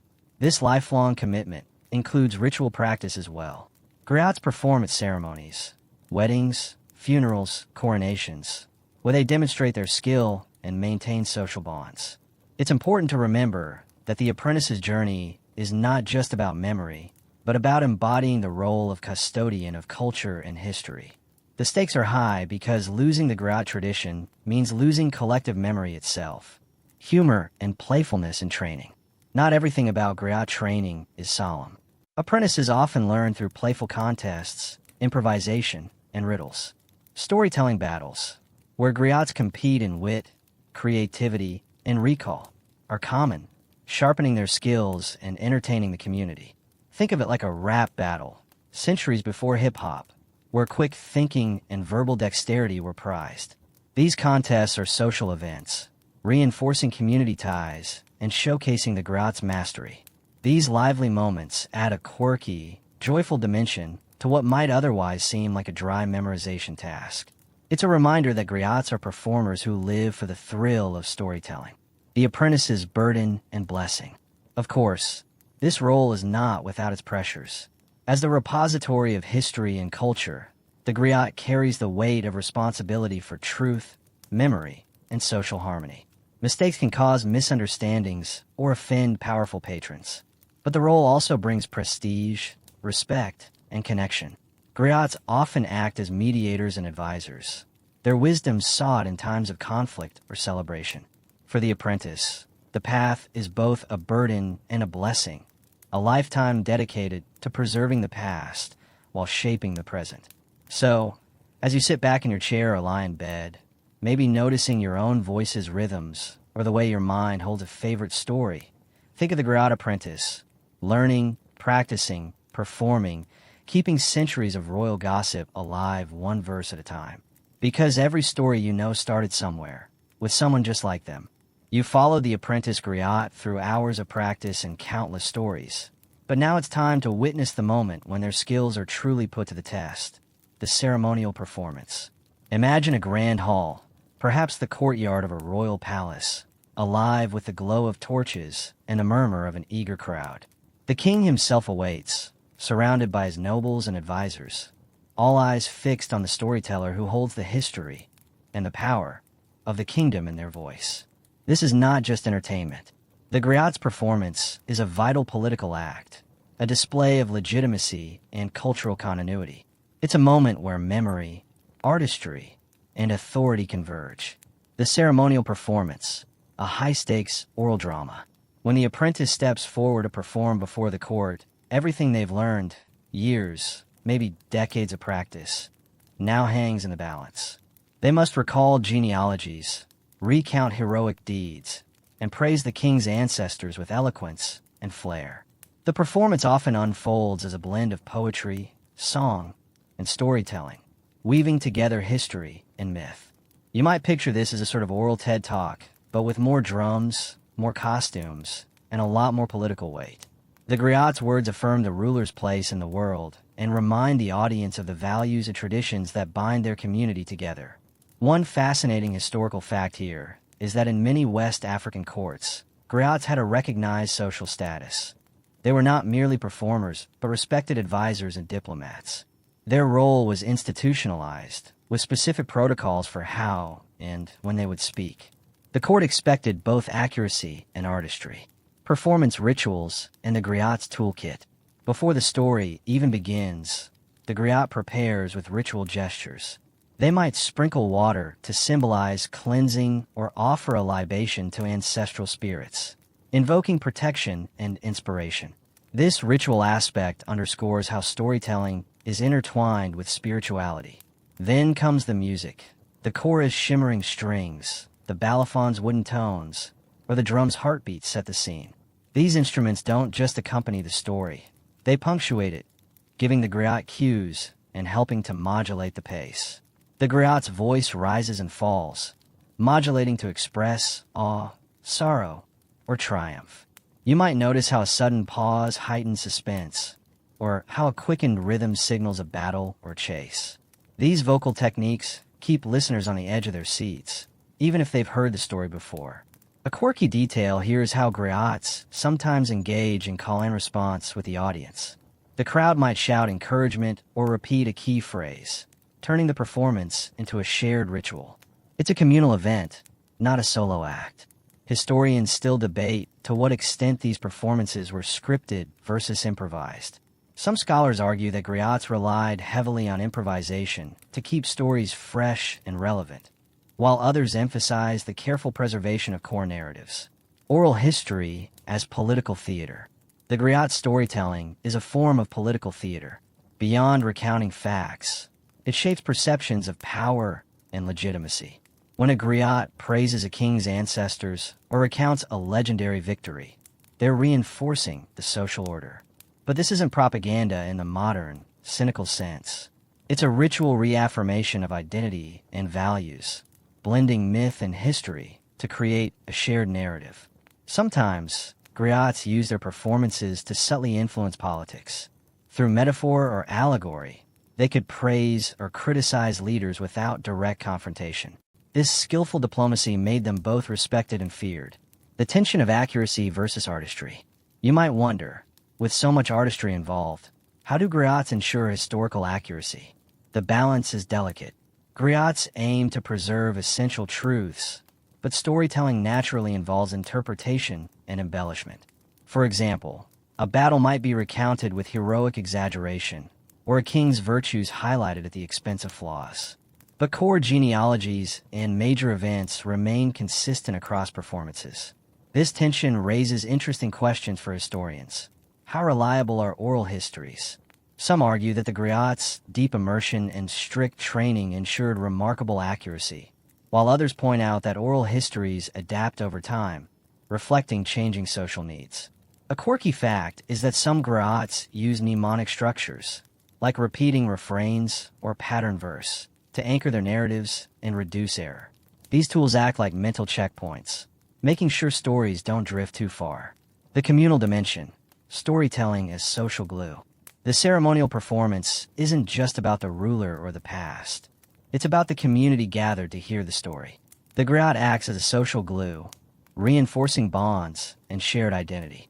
During festivals, weddings, or other gatherings, griots tell stories that remind people of their origins, their values, and their place in the world.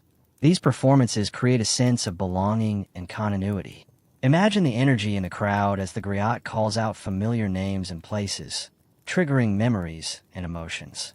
It's a collective experience, with laughter, tears, and applause. Some researchers note how this communal aspect distinguishes West African oral tradition from purely literary histories elsewhere. The audience's response is part of the storytelling process, shaping how stories evolve. Griot diplomacy and mediation.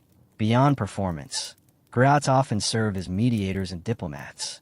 Their deep knowledge of history and social networks made them ideal negotiators in disputes. For example, if two clans feuded, griots from each side might meet to negotiate peace, using shared stories to remind each other of common ancestry and mutual respect. This role required not only memory, but political savvy and empathy. Griots had to balance loyalty to patrons with a broader interest of social harmony. A fringe tidbit is that some griots were also messengers for kings, traveling across regions with news or decrees, blending diplomacy with storytelling. Historians debate how centralized griot power was, whether individual griots acted independently or under strict royal control. The reality likely varied across regions and periods. The apprentice's graduation, becoming a master griot. After years of training and successful performances, the apprentice finally earns recognition as a master griot. This moment often involves a public ceremony, where the new griot demonstrates their skills in front of peers and patrons. This graduation is not just about personal achievement, but about taking on the sacred responsibility of preserving and transmitting history. Master griots often inherit roles within their families or communities, continuing the lineage of storytellers. They mentor new apprentices, ensuring the tradition lives on. You can think of this as the oral historian's version of earning a PhD, but with drums and praise songs. Preservation and adaptation in modern times. As you reflect on this ancient tradition, it's fascinating to see how griots adapt to the modern world.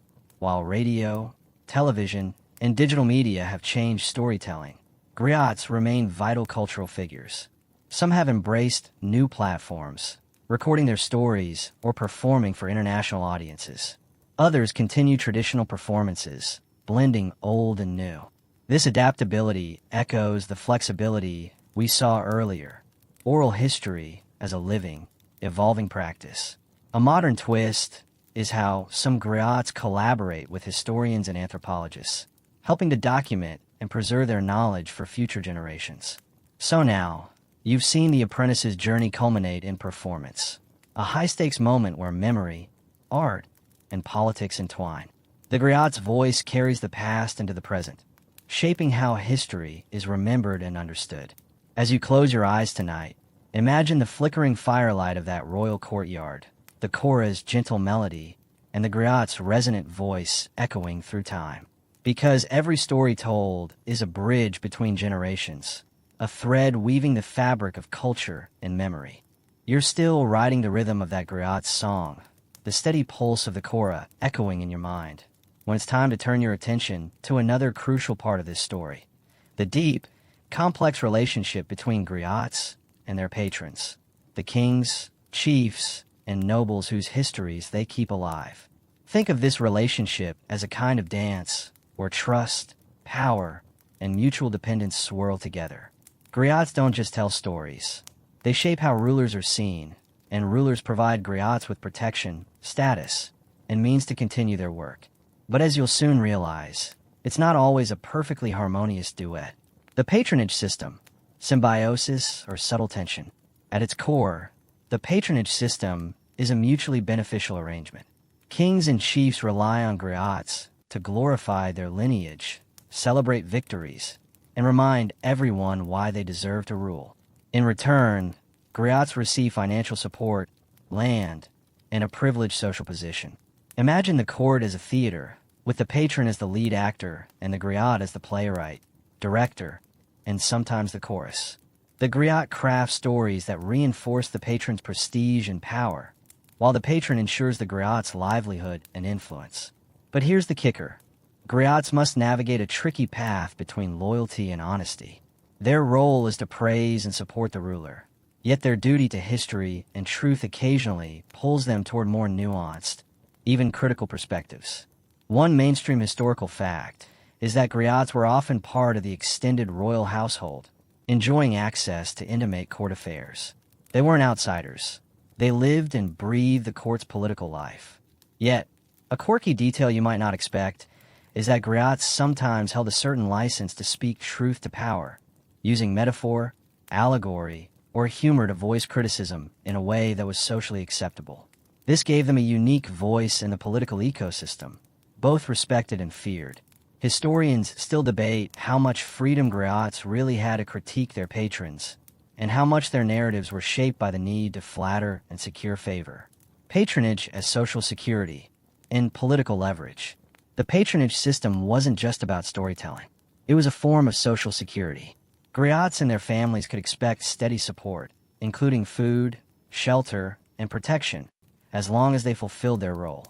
This stability allowed griots to dedicate themselves fully to their art and memory work, honing skills over generations without worrying about basic survival. But here's the flip side. This dependence on patrons also meant griots could be caught up in court intrigues. Aligning too closely with one faction or ruler might make them enemies of others. Imagine a griot caught in a power struggle, their stories weaponized as propaganda, or worse, their silence used as complicity. A fringe tidbit here is that in some West African societies, rival griots serve competing chiefs, each crafting competing versions of history. These conflicting narratives could fuel or ease tensions. The art of subtlety, griot diplomacy. Because the stakes were so high, griots developed an artful diplomacy. They learned to embed political commentary beneath layers of metaphor and coded language, a kind of storytelling subtext. When praising a patron, a griot might insert a line that subtly warns of pride's dangers or hints of the need for wise counsel. This allowed them to address sensitive issues without direct confrontation. You could think of this as a masterclass in indirect communication, kind of like the ancient equivalent of a politician's carefully worded speech. Interestingly, some griots were called upon to mediate disputes, using stories and genealogies to remind warring parties of shared ancestry and mutual obligations. Their role as cultural brokers was as much about peacekeeping as entertainment.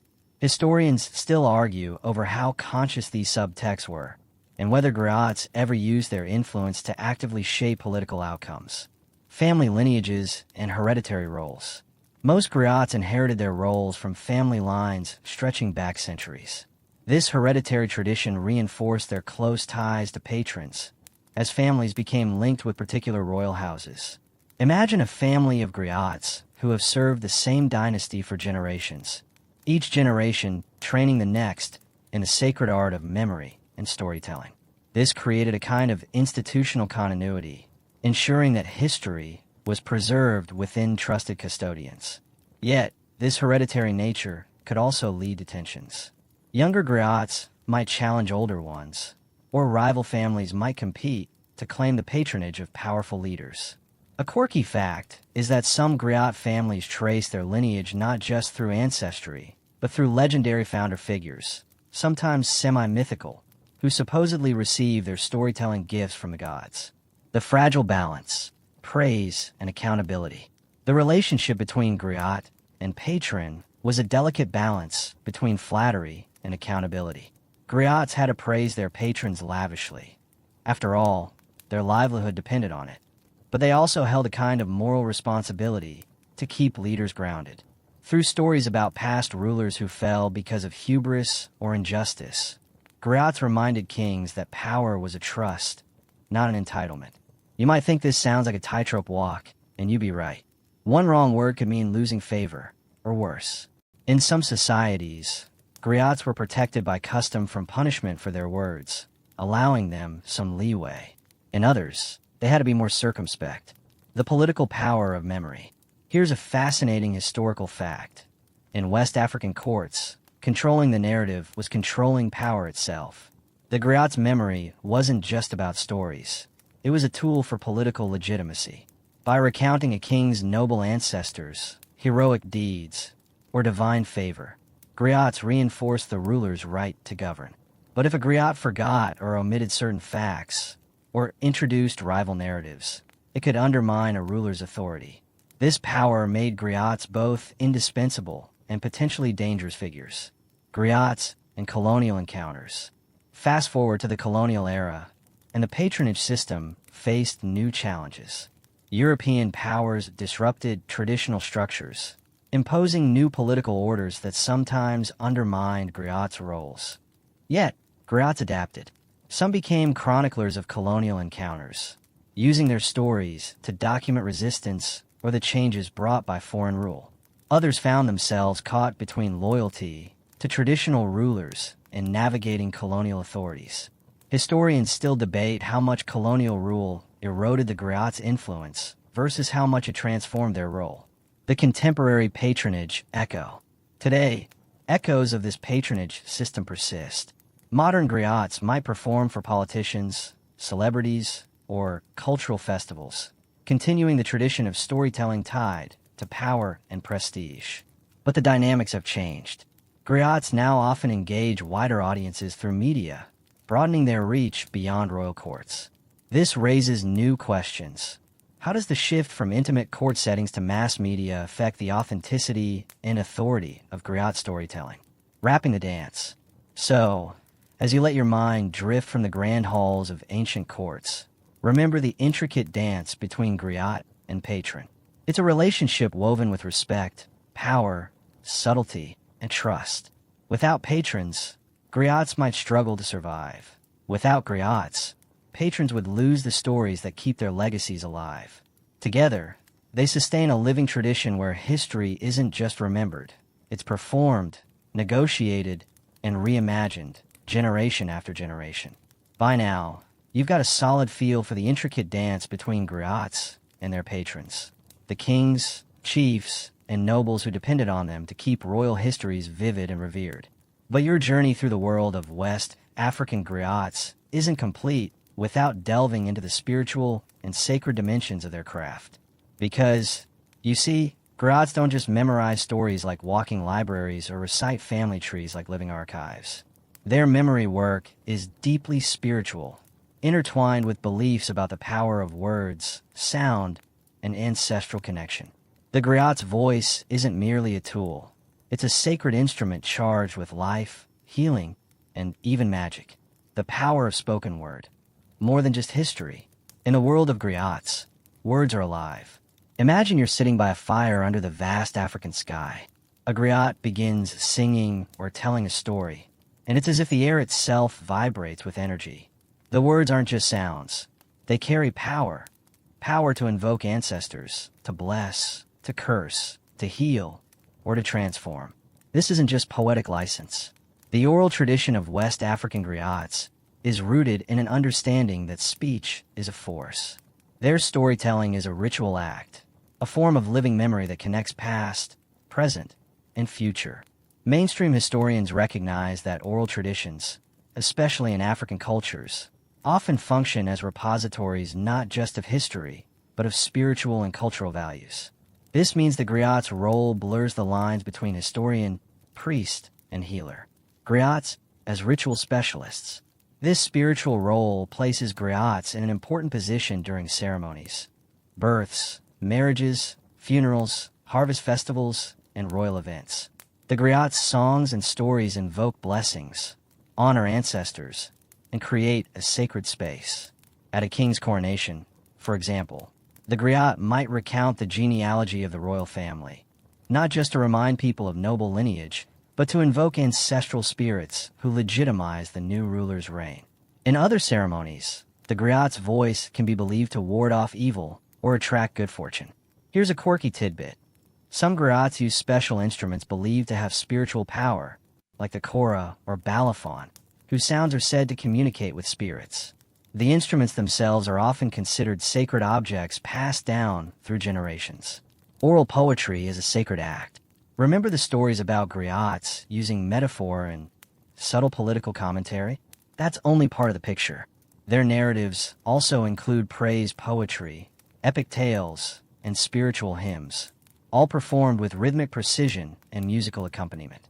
You might picture a griot as a rapper of old times, spinning tales with impeccable flow and rhythm. But in the griot's world, this flow isn't just entertainment. It's a sacred rhythm that connects the community to its origins. Praise poetry, in particular, is a powerful genre. By reciting it, griots activate the spiritual essence of the words. This poetic praise not only uplifts the subjects but also strengthens communal identity and social bonds. The sacred oral lineage. The spiritual dimension is reinforced by the griot's hereditary lineage, where knowledge and sacred rituals are passed from parent to child, often through secretive and ceremonial teaching. This transmission isn't simply about memorizing words. It's about learning the spiritual significance behind the stories and the proper way to perform them to honor ancestors and maintain cosmic balance. Interestingly, some griot families guard their oral repertoires jealously, sharing certain songs or chants only with trusted apprentices or family members to preserve their sacred power. The concept of nyama, spiritual energy, a key concept in many West African cultures, especially among the Mande peoples who are closely linked to griot traditions, is nyama. Nyama is often translated as vital force or spiritual energy that flows through living things in the universe. For griots, mastering nyama is essential. Their words and music are believed to channel and manipulate this energy for various purposes, whether to inspire warriors before battle, calm a restless spirit, or strengthen social cohesion. This idea adds a mystical layer to the griot's craft. The power of their voice isn't just symbolic. It's thought to have tangible spiritual effects. Griots and divination. Another spiritual aspect you might not expect is that some griots also function as diviners or spiritual advisors. Using their extensive knowledge of genealogy, history, and ritual, they can interpret signs, predict events, or provide counsel. This role further cements their position as guardians of cultural knowledge and spiritual intermediaries between the human and ancestral worlds.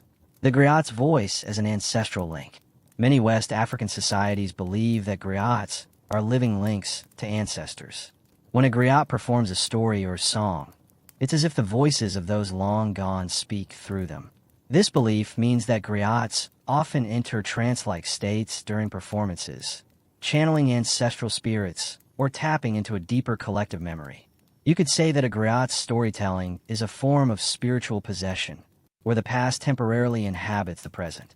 Oral tradition as a living archive.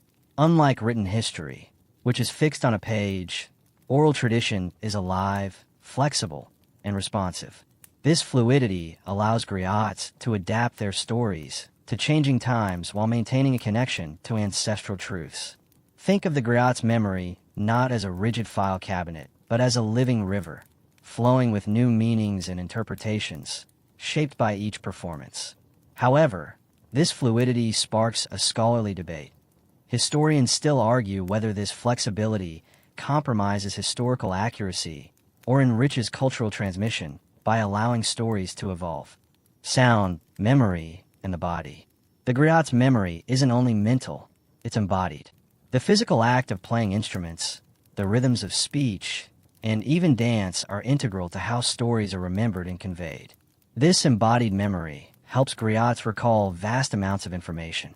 The combination of sound and movement creates a mnemonic system that embeds history in the body as much as in the mind. This sensory dimension adds to the mesmerizing quality of griot performances, making them as much a physical experience as an intellectual one. Modern transformations, spirituality, and performance today. Fast forward to the present, and griots continue to blend tradition with innovation. Many modern griots fuse traditional storytelling with contemporary music styles like hip-hop or jazz, expanding the spiritual and cultural reach of their art. Yet, the spiritual core often remains intact. Even in urban settings or recorded media, the griot's voice is still understood as a vessel of ancestral energy and communal memory. Interestingly, some contemporary griots incorporate new spiritual influences or reinterpret traditional beliefs in light of global changes, creating a dynamic, evolving practice. Controversies and challenges. Of course, the spiritual authority of griots has sometimes been questioned, especially by modern religious movements or colonial administrations that viewed traditional practices as superstition. This tension continues today in some communities, where griots must negotiate respect for ancestral traditions with pressures to conform to dominant religious or cultural norms. Historians still debate how these external pressures have shaped or eroded the spiritual dimensions of griot culture. Why this matters to you, lying here tonight, as you lay back, maybe wrapped in a blanket, your eyes growing heavy, it's worth remembering that the griot's gift is more than just remembering facts or entertaining crowds. Their stories carry a kind of magic, a power to connect us to the past, to each other, and to the mysteries that underlie human experience. The next time you listen to a story, a song, or even a whispered memory, you might just sense a flicker of that spiritual flame, passing from one soul to another, across time. Now, as you drift deeper into this story, think about the delicate balance griots must maintain between tradition and change. You've heard how griots are revered custodians of oral history, the spiritual bridge between ancestors and the living, and masters of performance. But what happens when the world around them shifts? When new technologies, new social structures, or new political forces emerge? How do griots survive and adapt without losing the essence of their role? Let's explore the resilience of the griot tradition as it encounters the pressures and possibilities of the modern age. The impact of colonialism on griots, starting with one of the most profound disruptions, colonialism. European colonizers arrived in West Africa with maps, guns, and a firm belief in the supremacy of the written word and centralized authority. For centuries, griots had been the keepers of memory, history, and culture, but suddenly, colonial administrations insisted that history belonged in dusty books and official records, not in songs or oral performances. This clash wasn't just bureaucratic, it was deeply cultural. Colonial officials often dismissed griots as mere entertainers or superstition promoters. Some missionaries and colonial rulers tried to suppress griot performances, seeing them as threats to Christian conversion or colonial control. Yet, here's a quirky fact you might enjoy. Despite the colonial push to erase or control griot traditions, some griots cleverly adapted by becoming cultural ambassadors, using their skills to teach colonial officials about local histories, sometimes even subtly resisting by embedding coded messages in their stories. Historians still argue whether colonialism irreparably damaged griot culture or, paradoxically, helped preserve it by forcing griots to document and codify some of their oral repertoires in new forms. Griots in the post-colonial nation-state. Fast forward to independence movements and the creation of new African nations. Suddenly, griots found themselves in a different political landscape, where national identity was often crafted through official histories and symbols. Governments sometimes co-opted griots to perform state-approved histories, praising new leaders and legitimizing power. At other times, griots served as critics, preserving alternative narratives that questioned official stories. This tension makes the griot's role fascinatingly complex. Are they loyal servants of rulers, or independent voices of the people? The answer is often both. Modern media and griot storytelling enter the age of radio, television, and the internet. These new technologies transformed the way stories were told and heard. For the first time, griots could reach audiences beyond their villages or kingdoms. Radio programs featuring traditional songs and stories became popular, helping to preserve oral culture in a new medium. Yet, this new platform posed challenges. The live, communal, interactive nature of traditional griot performance changed when recorded and broadcast. The immediacy and ritual connection could get lost. Still, many griots embrace these tools to reach younger generations or diaspora communities eager to reconnect with their roots. The rise of neo-griots and fusion genres. In recent decades, we've seen the emergence of neo-griots, artists who blend traditional storytelling with modern music styles like hip-hop, reggae, and Afrobeat. Think of it as griots rapping or mixing beats instead of strumming the kora alone. These performers keep the spirit of oral history alive while speaking to contemporary social issues, politics, inequality, identity, in a language that resonates today. Here's a fun tidbit. Some neo-griots incorporate digital tools like sampling and looping, creating layered soundscapes that echo the complex rhythms of traditional performance. Griot education and preservation efforts. Recognizing the cultural importance of griots, various organizations, universities, and communities now work to preserve and teach griot traditions. In Mali, for example, there are schools dedicated to training young griots, not only in music and storytelling, but also in understanding the history and ethics of their role. Some projects record and archive griot performances, creating valuable digital libraries accessible worldwide. However, there's an ongoing debate among scholars and griots themselves about how to balance preservation with innovation, how to keep the tradition alive without turning it into a museum piece. Challenges from globalization and cultural change. Globalization brings both opportunity and challenge. As West African societies urbanize and modernize, younger generations often migrate to cities or abroad, sometimes losing touch with traditional practices. The griot's role, tied closely to community and lineage, faces pressure as social structures shift. Moreover, the rise of global popular culture sometimes overshadows local traditions, making it harder for griots to find their place. Still, many griots creatively negotiate these changes, blending local and global influences to stay relevant. Griots as activists and cultural ambassadors. In today's world, some griots take on new roles as activists, using their storytelling to raise awareness about social justice, environmental issues, and cultural heritage. They perform at international festivals, collaborate with artists worldwide, and participate in educational programs.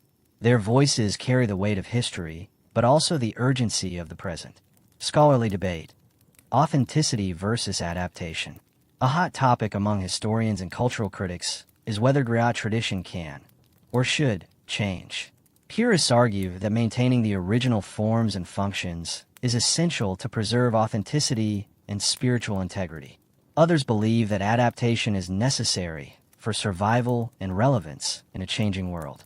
Historians still debate how to define authenticity in an oral tradition that has always evolved.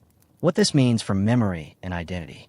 As griots navigate modernity, they continue to shape communal memory and identity. Their stories offer continuity amid change, helping societies remember who they are, where they came from, and what they value. In a world flooded with information and fleeting digital memories, the griot's living archive reminds us of the power of human connection and storytelling. For you listening tonight, as you settle deeper, think about the stories you carry, the ones passed down, the ones you tell yourself, the ones waiting to be shared. The griot tradition reminds you that memory is alive, fluid, and sacred. Your story, too, is part of a vast, unbroken chain reaching back through time. Now, as you approach the end of this journey, imagine the weight and wonder of the griot's task. Not just to remember stories, but to carry the soul of generations on their tongues and in their hearts. The tradition of the griots stretches back centuries, surviving wars, colonialism, and modern upheaval, always adapting yet deeply rooted in the past. It is a living archive, a river of memory flowing through West African history and culture. Think about the art and discipline required to master such memory. You've heard how griots use music, poetry, and ritual to fix history in the minds of listeners. But what are the personal sacrifices? What are the lives lived in service to this calling?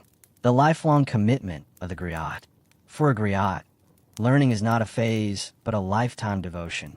From a young age, children born into griot families begin absorbing the histories, genealogies, proverbs, and songs that will one day become their tools and treasures.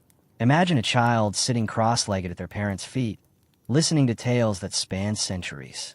They memorize names, places, events with astonishing precision, practicing songs and rhythms as naturally as breathing. This isn't mere rote learning. It is immersive, soulful, intertwined with identity and purpose.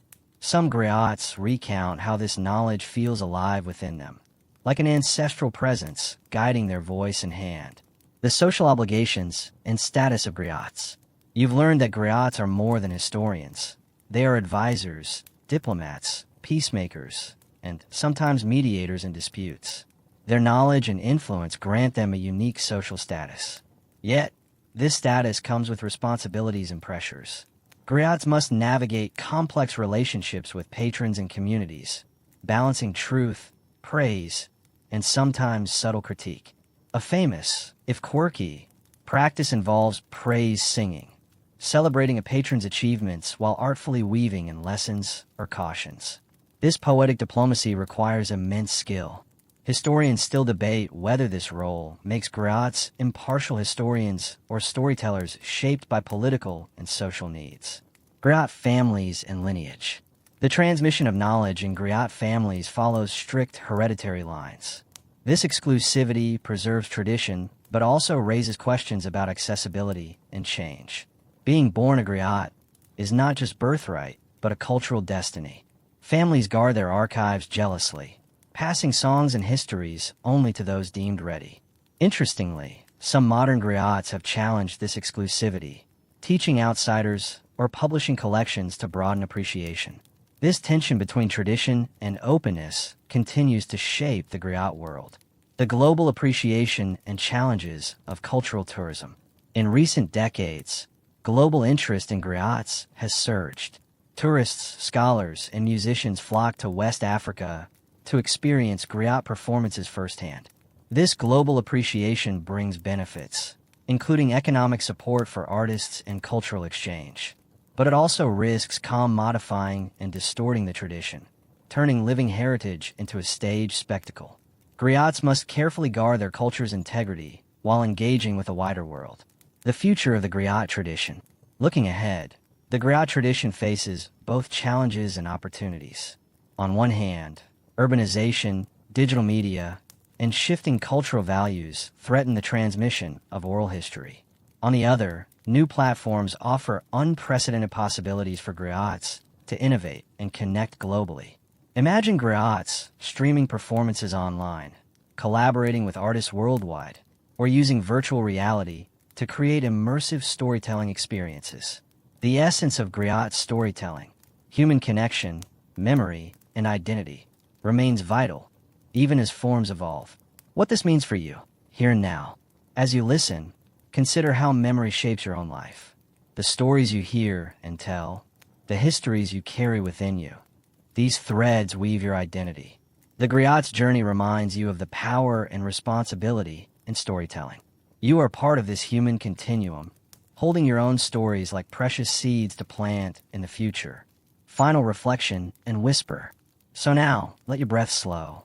Feel the echoes of drums, the soft murmur of voices weaving tales beneath the baobab tree, the warmth of ancestral fires flickering through time. The Griot song is far from over. It hums quietly in every story shared, every memory preserved, every connection made. Rest easy with the knowledge that history is alive, breathing softly in your ear, and that you, too, carry the torch.